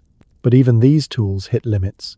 The innermost wrappings block scans, leaving the face a blur. Museum curators report odd anomalies. Thermal cameras detect subtle heat variations, as if residual energy lingers, while acoustic tests pick up faint vibrations, echoes of ancient chants embedded in the fabric. This inaccessibility breeds speculation, turning Bashiri into a canvas for the bizarre. Conspiracy theorists posit it's no ordinary man but a key figure in Ptolemaic intrigues, perhaps a scribe or priest holding scrolls of forbidden knowledge, lost Alexandrian library texts, or alchemical formulas. Why else the pyramid motif, symbolizing ascension, if not to mark a soul of elevated status? In 2025, a fringe documentary on Discovery Channel suggested the mummy contains anomalous materials, like metallic threads in the wrappings that could be early nanotechnology or alien fibers, based on unverified spectral analysis. Skeptics dismiss this, but posts from at Ancient Mysteries Hub in March 2025 claimed leaked museum data shows non-organic inclusions, sparking debates on whether it's a hoax or suppressed evidence of advanced tech. Another theory ties it to the Untouchable label, perhaps a curse, akin to Tut's, where opening invites calamity. Guards at the Egypt Museum whisper of incidents, visitors fainting near the display, or electronics glitching, as if the mummy repels intrusion. A 2024 incident saw a tour group report scorpion-like shadows on the walls, echoing Circe's domain, though rationalized as lighting tricks. Comparisons to other untouched mummies amplify the intrigue, like Isetemkeb D, a 21st dynasty priestess left sealed by Gaston Maspero in 1886 for her pristine state. Bashiri embodies respect for the dead. Isetemkeb's X-rays revealed amulets and arthritis, but no unwrapping, echoing the principle that some mysteries are better preserved. Yet Bashiri stands unique. Its Ptolemaic date bridges Egyptian and Greek worlds, potentially holding syncretic rituals. A 2025 study in Archaeology magazine used AI to model the wrappings, suggesting a technique involving over 1,000 meters of linen, folded in a pattern that might encode astrological data, aligning with Ptolemaic star worship. If true, unwrapping could destroy a map to ancient skies, or reveal horoscopes predicting modern events. The lie key deepens with Howard Carter's involvement. Famous for Tut, his 1919 find of Bashiri was overshadowed, but journals hint at unease. He described the wrappings as alive with intent, refusing to probe further. Did he sense a curse, fresh from World War I horrors? In 2025, declassified notes from the British Museum suggest Carter found a metallic object near the sarcophagus, now lost fuel for theories of an ankh-shaped device or alien probe. On Reddit's Ancient Mysteries, a thread from February 2025 speculated it's a time capsule from Alexander the Great's era, containing prophecies or DNA from hybridized rulers. Superstition clings like the wrappings themselves. Egyptian folklore warns of mummies waking if disturbed, their bar soul bird seeking vengeance. Bashiri's pyramid face might be a ward, trapping the soul to prevent haunting. Visitors report dreams of a man pleading in ancient Greek, or sudden stings like invisible scorpions. A 2023 paranormal investigation at the museum used EVP recorders, capturing faint whispers of Pachyrhinen, the debated name. Rational explanations? Acoustic echoes or pareidolia? But the timing coincides with full moons, tying to lunar cults. 2025 brings fresh momentum. Hawas's team, amid Thutmose II excavations, plans virtual unwrapping for Bashiri using synchrotron radiation high-energy X-rays that map internals without touch. Early results hint at internal organs intact, unusual for Ptolemaic mummies, and possible scrolls tucked beside the body. If confirmed, it could reveal lost texts on alchemy or astronomy. But ethical debates rage. Is virtual disturbance respectful, or does it violate the mummy's sanctity? Indigenous voices, like Nubian descendants, call for repatriation to Luxor, arguing Cairo's display disrupts ancestral peace. Conspiracy theories explode in this vacuum. Some claim Bashiri is no man but a star child, his wrappings infused with extraterrestrial resins preserving DNA from ancient visitors. The pyramid pattern? A code for stellar coordinates, pointing to Sirius or Orion. A 2025 YouTube doc by @Mystery Unveiled tied it to UFO sightings over Luxor, suggesting the mummy activates during alignments. Others posit governmental suppression.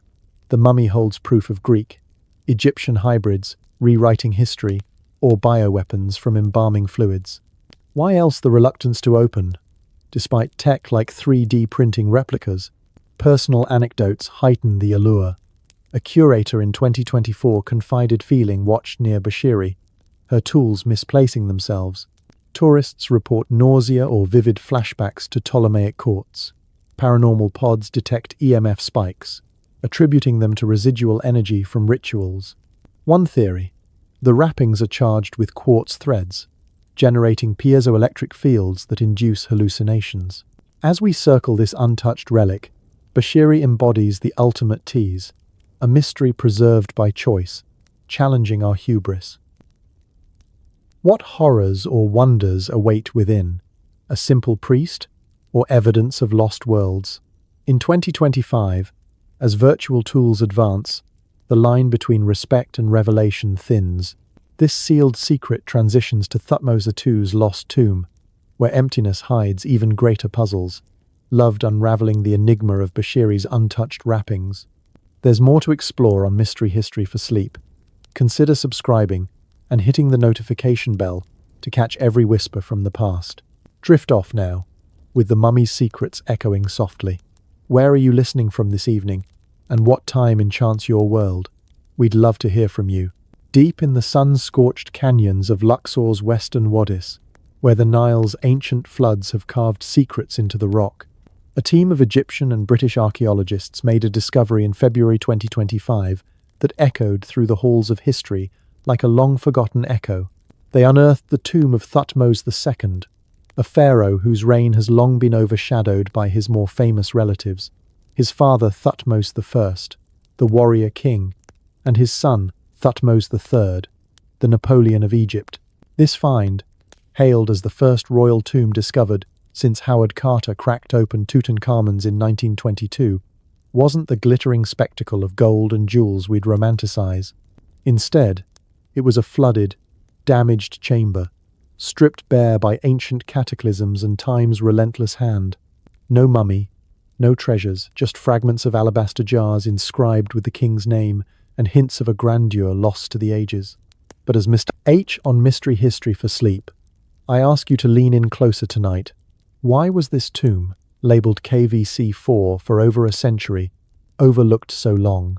And what if its emptiness conceals not just a forgotten pharaoh, but a conspiracy of erasure, supernatural forces, or even clues to a hidden network of royal secrets beneath the sands? As we explore this rediscovered enigma, let's uncover how Thutmose II's resting place might rewrite Egypt's golden dynasty or unleash mysteries that were meant to stay buried. The announcement came like a bolt from the blue on the 19th of February, 2025, when the Egyptian Ministry of Tourism and Antiquities revealed the tomb's identification. Led by Mustafa Waziri and British archaeologist Campbell Price, the team had been excavating since 2022, initially mistaking the site for a queen's grave due to its proximity to Hatshepsut's temple and Thutmose III's wives' burials. But as they cleared debris from a sloping corridor and staircase, they found undeniable proof: sherds of alabaster jars bearing Thutmose II and deceased king, alongside blue-painted mortar fragments and yellow stars from the Book of Amduat, guiding souls through the underworld. The tomb's design was modest: an entrance, descending passage, and burial chamber, but its scale spoke volumes. A 32-foot passageway so narrow and collapsed that explorers crawled through a 16-inch gap to reach the end. What they found was emptiness. The chamber flooded shortly after burial, its contents likely relocated by priests to evade further damage. This makes Thutmose II's tomb not just a discovery, but a puzzle, the last missing piece of the 18th dynasty's royal burials, filling a gap in a lineage that includes Akhenaten, Tutankhamun, and Ramses the Great. Thutmose II himself is a figure shrouded in obscurity, reigning briefly from 1493 to 1479 BCE, sandwiched between titans. Married to his half-sister Hatshepsut, who would later seize power as pharaoh, his rule was marked by minor campaigns in Nubia and Syria, but little else. He died young, around 30, possibly from illness, leaving a toddler Thutmose III as heir under Hatshepsut's regency. His mummy, found in 1881-inch the Deir el-Bahri cache with other royals, shows a frail man with a cleft palate and scoliosis, hardly the image of a conqueror. Yet, the tomb's rediscovery spotlights his significance. As the link between expansionist fathers and sons, his burial site could hold clues to the dynasty's power struggles. The flood damage, occurring mere years after interment, suggests nature's wrath or deliberate sabotage. Some theorists speculate rivals, perhaps Hatshepsut herself, engineered the deluge to justify moving his body, erasing his legacy to bolster her claim. Inscriptions from the Book of Amduat, meant for safe passage to the afterlife, were partially washed away, as if the gods conspired in his oblivion. This forgotten aspect fuels endless intrigue. For over a century, the site was known as C4, dismissed as non-royal. Why the delay? Conspiracy whispers point to intentional suppression, perhaps, by colonial powers in the early 1902, hiding artifacts that challenged biblical timelines or revealed advanced tech. In 2025, Hawass teased a second tomb nearby, suggesting Thutmose II's original burial was prepared for Hatshepsut before her ascension, then repurposed. Radar scans hint at connected chambers, possibly holding relocated treasures or even undiscovered mummies. But the emptiness raises chills. Was it looted by ancient thieves, or cleared in a ritual to protect against a curse? Folklore around Luxor speaks of Wadi spirits guarding flooded tombs, causing hallucinations or sudden storms for intruders. A 2025 dig volunteer reported eerie whispers during excavation, echoing Thutmose in the wind pareidolia or the pharaoh's car protesting disturbance. Extraterrestrial theories add cosmic spice. The 18th dynasty's obelisks and alignments with stars like Sirius suggest stellar knowledge. Could Thutmose II's tomb be a node in an alien energy grid? Fringe sites claim the jar's inscriptions encode coordinates, suppressed to hide ET contact. Hatshepsut's expedition to Punt, possibly Somalia, brought back star metals, perhaps meteorites with unusual properties. If the second tomb exists, it might contain such artifacts, explaining the site's forgetting as a cover-up. In March 2025, a BBC correction clarified the discovery's scope, but online forums exploded with claims of edited headlines to downplay anomalies like glowing residues in the chamber, debunked as bioluminescent fungi, but fueling alien biotech tales. Supernatural layers thicken the plot. The valley's curses are legendary, and Thutmose II's flooded site evokes Osiris's drowning myth resurrection through water. Priests relocating his mummy might have invoked spells, binding his spirit to prevent haunting. 2025 reports from the dig mention equipment failures and unexplained illnesses reminiscent of Tut's curse. Is it radon from the rocks or vengeful energies?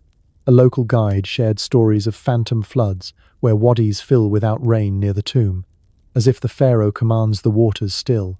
The discovery's impact ripples outward. As the first royal tomb in 103 years, it promises insights into the dynasty's transition from Thutmose I's conquests to Hatshepsut's prosperity.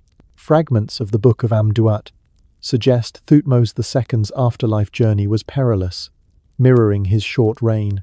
With excavations continuing for 2 more years, as Price announced in February 2025, we might find the relocated contents perhaps in a cache like Deir el-Bahri. Hawas's hints at a second tomb nearby fuel speculation.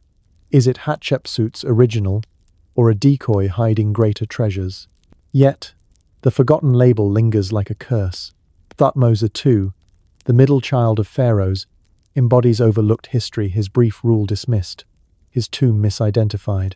This 2025 revelation challenges that, positioning him as a pivot in Egypt's story. But mysteries persist. Why build under a waterfall, inviting floods? Deliberate, to deter robbers with natural traps? Or astrological, aligning with Nile cycles for rebirth symbolism? As we reflect on this rediscovered relic, Thutmose II's tomb stands as a reminder that history buries as much as it reveals.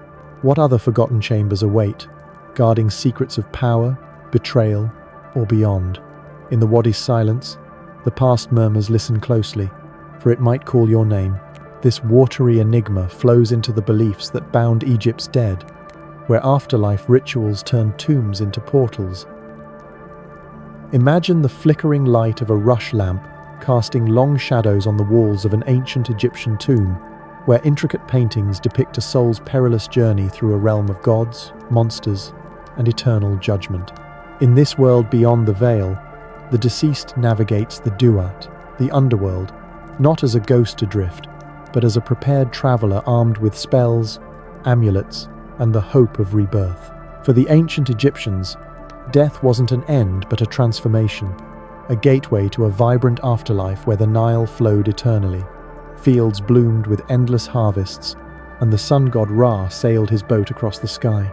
But this paradise came at a price, a gauntlet of trials, divine trials, and the ever-looming threat of oblivion, if one's heart weighed heavier than the feather of truth. With 2025 bringing fresh insights from newly deciphered papyri and virtual reconstructions of burial rites, we're uncovering layers of mysticism that question whether these rituals were mere superstition or portals to dimensions we've yet to comprehend.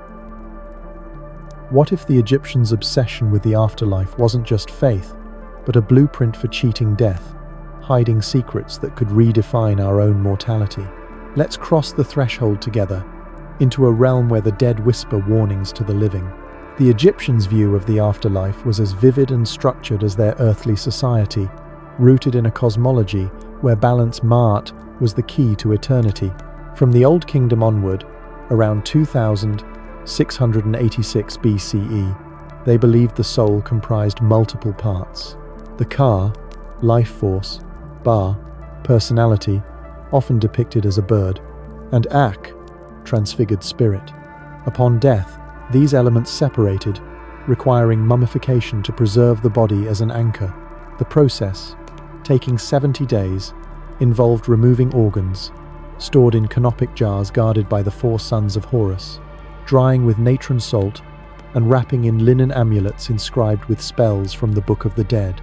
This wasn't mere preservation, it was a magical reconstitution, ensuring the deceased could eat, drink, and enjoy pleasures in the field of reeds, a paradisiacal mirror of Egypt.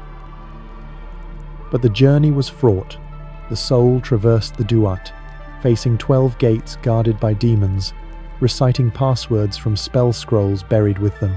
At the climax, in the Hall of Two Truths, Anubis weighed the heart against Ma'at's feather, while Thoth recorded the verdict. If balanced, Osiris welcomed the soul to immortality. If heavy with sin, Amit the Devourer consumed it, erasing existence forever. This belief system drove monumental efforts, from pyramids as resurrection machines to tombs stocked with Ushabti servants, miniature figures animated by magic to labor in the afterlife. Grave goods included food, jewelry, boats for solar journeys, and even board games like Senet for eternal entertainment. Pharaohs like Tutankhamun were buried with 36 jars of wine and baskets of fruit, sustaining them on the long voyage. But 2025 has illuminated darker corners. A newly translated papyrus from Saqqara, dated to the Middle Kingdom, describes shadow spells to bind malevolent spirits, suggesting the afterlife wasn't always benevolent lost souls, could haunt the living as Ahu, vengeful ghosts causing illness or misfortune. This ties to modern reports of tomb curses, where excavators experience eerie coincidences, like the 1,922nd Tut dig deaths now linked to Aspergillus fungus, but once blamed on spectral wrath. The Osiris myth underpinned it all. Murdered by Set, resurrected by Isis, Osiris became Lord of the Dead, symbolizing renewal through the Nile's floods. This cycle mirrored daily sunrises and plant regrowth, reinforcing resurrection hopes. Mummification echoed Osiris's bandaging, with priests as Anubis performing the rites. But enigmas abound. Why the emphasis on the heart as the seat of intellect, left in the body while the brain was discarded?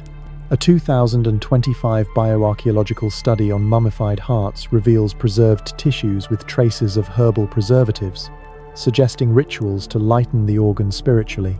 Did they believe frequencies from chants could alter its weight? Or was it early cardiology, recognizing the heart's pulse as life's rhythm? Social hierarchy extended beyond death. Pharaohs became gods. Elites joined Osiris's court, while commoners hoped for simpler eternities. Yet, equality flickered in the negative confession 42 denials of sins before the gods, from I have not stolen to I have not caused pain. This moral code influenced later religions, but 2025 translations from the coffin texts reveal escape clauses spells to cheat the scales, hinting at a pragmatic skepticism beneath the piety. Were these for the elite, bribing their way to paradise? Or evidence of a hidden agnostic undercurrent? Supernatural elements weave through, with the afterlife as a mirror world full of perils. The Dues hours, 12 like the night, each with challenges, navigating rivers of fire, battling serpents like Apep, or answering riddles from baboon-headed guardians. Amulets, scarabs for rebirth, jade pillars for stability warded dangers, while the opening of the mouth ceremony animated statues for the Ka to inhabit. But strange phenomena in tombs today: unexplained cold spots. EVP recordings of ancient Egyptian phrases suggest residual energies. A 2025 paranormal investigation in KV tombs detected electromagnetic anomalies during full moons, aligning with lunar cults where the dead rose with Thoth's light. Is it psychosomatic, or do these beliefs manifest as quantum echoes, the collective faith creating lingering fields? Conspiracy theories ignite the imagination. Some claim the afterlife obsession stemmed from Atlantean survivors, teaching Egyptians soul transference tech disguised as rituals. Pyramids as resurrection machines, channeling Orion's energy for rebirth. 2025 alignments with Sirius during floods support this, per Graham Hancock's updates. Alien theorists posit the gods as extraterrestrials, the Duat a dimensional portal, with mummies as hibernating vessels for star travel. Hawas's 2025 digs hint at undiscovered star maps in tombs, suppressed to hide cosmic origins. Matriarchal angles emerge. Isis's resurrection of Osiris as feminist empowerment, her spells empowering women healers. erased by patriarchal shifts. Personal tales add intimacy. Descendants of dig workers report dreams of guiding souls through the Dua, or finding amulets that protect from illness. Museum visitors near afterlife artifacts feel pulls, as if invited to the field of reeds. A 2024 EVP session in Cairo captured Osiris rises, coinciding with Nile floods. The belief's legacy endures in Coptic Christianity and global spirituality, but 2025 revivals like VR Duat simulations let us journey virtually, raising ethical questions. Does recreating rituals invoke real spirits? As climate change floods tombs, perhaps the Egyptians' flood rebirth cycle warns us of our own Duat. Egypt's afterlife was a vivid promise of continuity, blending hope with horror. It questions mortality's meaning, urging us to weigh our hearts daily. As night falls, let these eternal echoes soothe or stir your dreams. Imagine the sterile hum of a high-tech lab in Cairo, where beams of invisible light pierce through millennia-old stone, revealing hidden chambers that have slumbered undisturbed since the time of the pharaohs. Or picture archaeologists in the field, wielding handheld devices that map buried secrets without disturbing a single grain of sand, uncovering networks of tunnels that could rewrite the story of human civilization. In the ever-evolving world of Egyptian archaeology, 2025 has emerged as a banner year, with cutting-edge technologies transforming dusty digs into digital detective work. These tools aren't just gadgets, they're keys unlocking doors to the past, often leading to discoveries that blur the line between science and the supernatural. But as we explore these innovations, a question lingers like a desert mirage. Are we on the cusp of revelations that could prove ancient Egyptians possessed knowledge beyond their time, or expose forces that were never meant to be disturbed? At the forefront of this revolution is synthetic aperture radar, SAR, a technology borrowed from aerospace that's now revolutionizing ground-based exploration. In March 2025, researchers deployed SAR to scan the pyramids at Giza, uncovering what appears to be a hidden city beneath the plateau networks of tunnels and structures, hinting at advanced engineering long before the pharaohs. SAR works by sending microwave pulses into the earth, bouncing back echoes that create high-resolution images of subsurface features, even through dense rock or sand. Unlike traditional digging, it's non-invasive, preserving sites while revealing anomalies like voids or man-made cavities. This has sparked wild speculation. Could these under-pyramid complexes be evidence of a pre-dynastic civilization with tech rivaling our own, or even extraterrestrial bases, as some conspiracy theorists claim?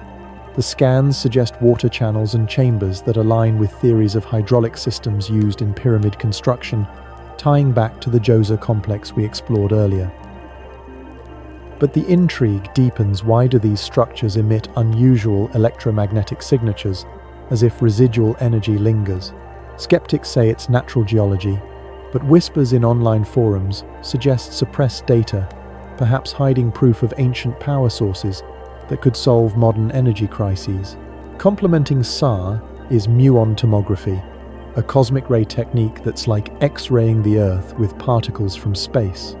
In 2025, this method has been pivotal in probing sites like the Karnak Temple, where it detected hidden rooms filled with potential treasures. Muons, subatomic particles raining down from the atmosphere, pass through matter at varying rates, allowing detectors to map densities and voids. Zahi Hawass, the flamboyant face of Egyptian archaeology, has teased that 2025 will bring great discoveries inside pyramids using this tech, predicting revelations that could eclipse Tutankhamun's tomb. Imagine the thrill, muons revealing sealed chambers in the Great Pyramid, possibly containing lost artifacts or even evidence of advanced machinery. Conspiracy circles buzz with ideas that these voids house star maps or devices from ancient visitors, suppressed by authorities to maintain historical narratives. Hawass himself has fueled the fire, declaring 2025 a landmark year for archaeology, with muon scans at Luxor uncovering tombs over 4,000 years old near Hatshepsut's temple. DNA analysis and genetic sequencing have added a biological dimension, turning mummies into genealogical gold mines. In July 2025, scientists sequenced the oldest full genome from an Egyptian skeleton, dating back thousands of years, revealing unexpected ancestries and adaptations to Nile diseases. This tech extracts degraded DNA from bones or teeth, reconstructing family trees and health profiles. For instance, reanalysis of Tutankhamun's lineage confirmed inbreeding issues, but 2025 advancements using CRISPR-like editing on ancient samples hint at resurrecting extinct traits. Ethical nightmares abound. What if this reveals non-human DNA in royal lines, supporting theories of extraterrestrial hybridization? A March 2025 find at Abydos, a 3600-year-old tomb from a lost dynasty yielded mummies, whose DNA is being sequenced to bridge gaps in pharaonic history. Conspiracy theorists speculate governments are withholding results, showing connections to ancient aliens or lost continents like Atlantis, fearing a rewrite of human origins. AI and machine learning are the unsung heroes, sifting through vast datasets to spot patterns humans miss. In 2025, AI algorithms processed satellite imagery to locate buried structures near Luxor, leading to the unearthing of 3300-year-old tombs with decorated entryways. These systems analyze hyperspectral images, detecting chemical signatures of ancient materials underground. At Giza, AI has modeled hidden cities beneath the pyramids, suggesting advanced tech used in their construction, perhaps water-powered machines, as proposed for Djoser. But the eerie side emerges. AI simulations of tomb acoustics recreate ancient chants, inducing trance, like states in listeners, hinting at psychoactive designs. Some fear AI waking digital spirits, with reports of glitches showing phantom figures in scans, digital hauntings, or algorithmic artifacts. Ground-penetrating radar, GPR, and LiDAR continue to map the unseen. GPR at Saqqara in 2025 revealed structures under the Step Pyramid, supporting hydraulic theories. LiDAR, using laser pulses from drones, has stripped vegetation to expose lost cities along the Nile, with 2,025 finds, including a Silk Road princess's tomb blending cultures. These tools fuel conspiracies. Why do some scans show impossible geometries, like non-Euclidean chambers, suggesting dimensional anomalies? Fringe groups claim they're portals, activated by solar flares, with 2,025 sightings of orbs near dig sites adding fuel. Virtual and augmented reality bring the past alive without disturbance. In 2025, VR tours of tombs like Thutmose II's allow exploration of flooded chambers, revealing virtual reconstructions of lost artifacts. But users report presence feelings, as if spirits inhabit the simulation's psychological or something more. These technologies converge in projects like the Scan Pyramids mission, using infrared thermography to detect thermal anomalies indicating voids. In 2025, it confirmed structures under Giza, sparking debates on ancient tech. Yet, ethical shadows loom. Do we risk cursing sites by exposure, or suppress finds to avoid paradigm shifts? Imagine standing in the blistering heat of a desert, where the sun scorches the earth and the air shimmers with secrets older than memory. You stumble upon a body, not decayed but preserved, skin taut, hair intact, as if time paused its relentless march. These aren't the linen-wrapped pharaohs of Egypt, crafted by priests with sacred rituals, but nature's own mummies, frozen by ice, desiccated by sand, or sealed in oxygen-starved bogs.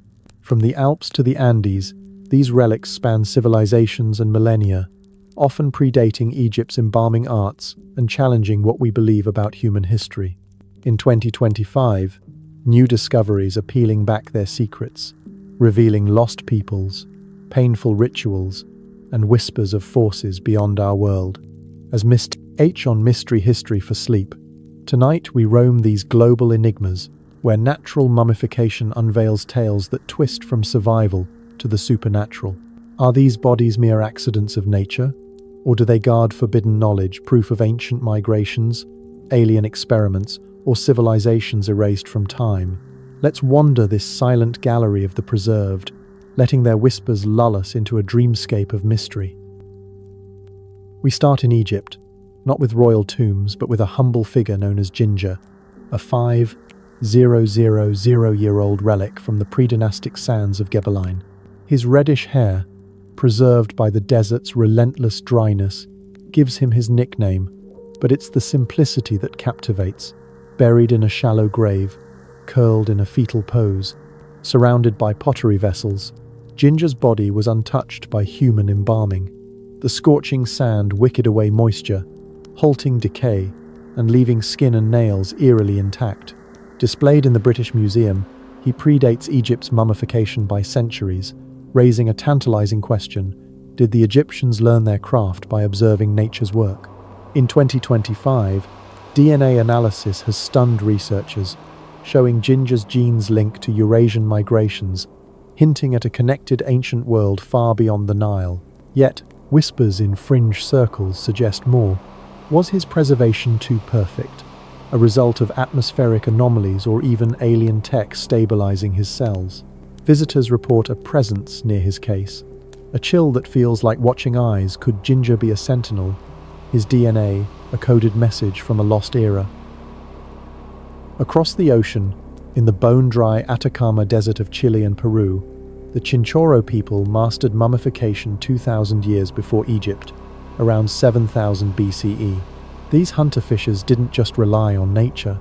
They stripped flesh, rebuilt bodies with clay and reeds, painted them black or red, and adorned them with wigs, mummifying everyone, men, women, even fetuses, in a profound act of reverence. But many Chinchorro remains were naturally preserved by the desert's aridity, their skin taut without human aid. In 2025, excavations in Libya's Akakos Mountains uncovered similar Saharan mummies, 7,000 years old, their DNA revealing a ghost lineage, a lost human group isolated in a then lush Sahara. These black-skinned bodies, dried by heat, show no modern descendants, suggesting a vanished branch of humanity. The parallel with Chinchorro sparks intrigue. Did distant cultures share a primal urge to defy death? Or was it guided by a universal force, perhaps extraterrestrial teachers seeding preservation as a ritual of immortality? Conspiracy theorists point to Atacama's UFO sightings, claiming these mummies were databanks for alien genetic projects, their clay reconstructions hiding hybrid bones. High in the Alps, Ötzi the Iceman freezes time itself. Found in 1991 near the Austrian-Italian border, this 5,300-year-old hunter was mistaken for a modern climber. So pristine was his state, skin tight, 61 tattoos etched, his last meal of ibex and wheat still in his gut. Ice and low humidity locked him in a glacial embrace, preserving his copper axe and leather boots. But 2025's DNA sequencing unveils a twist. Ötzi belonged to an isolated group with dark skin and unique ancestry, distinct from his neighbors, suggesting a hidden alpine tribe. His tattoos, aligned with acupuncture points, hint at early pain relief for arthritis, while traces of medicinal herbs in his blood suggest advanced knowledge. Hikers near his discovery site report cold spots and dreams of a fleeing man, as if his arrow wound death left a restless spirit. Fringe theories cast Ötzi as a survivor of a pre-flood civilization. His tattoos are mapped to lost tech, suppressed by authorities fearing timeline upheaval. Why else would his tools, sharpened days before death, suggest he knew danger was coming? In China, Lady Daixin Jue of the Han Dynasty, who died in 163 BCE, redefines preservation. Unearthed in 1971 at Mawangdui, her body was shockingly lifelike, joints bent, skin soft, veins holding type, a blood, nested coffins, charcoal, and clay sealed out oxygen, but a mysterious fluid, possibly mercury-laced herbs, created an antimicrobial shield. In 2025, biochemical tests suggest this fluid contained compounds mimicking modern antibiotics, raising questions. Was it a natural fluke, or an alchemical elixir from Taoist sages? Her heart attack at 50, with melon seeds in her stomach, paints a human portrait, but museum staff report moans from her display case, or dreams where she protests the glare of lights.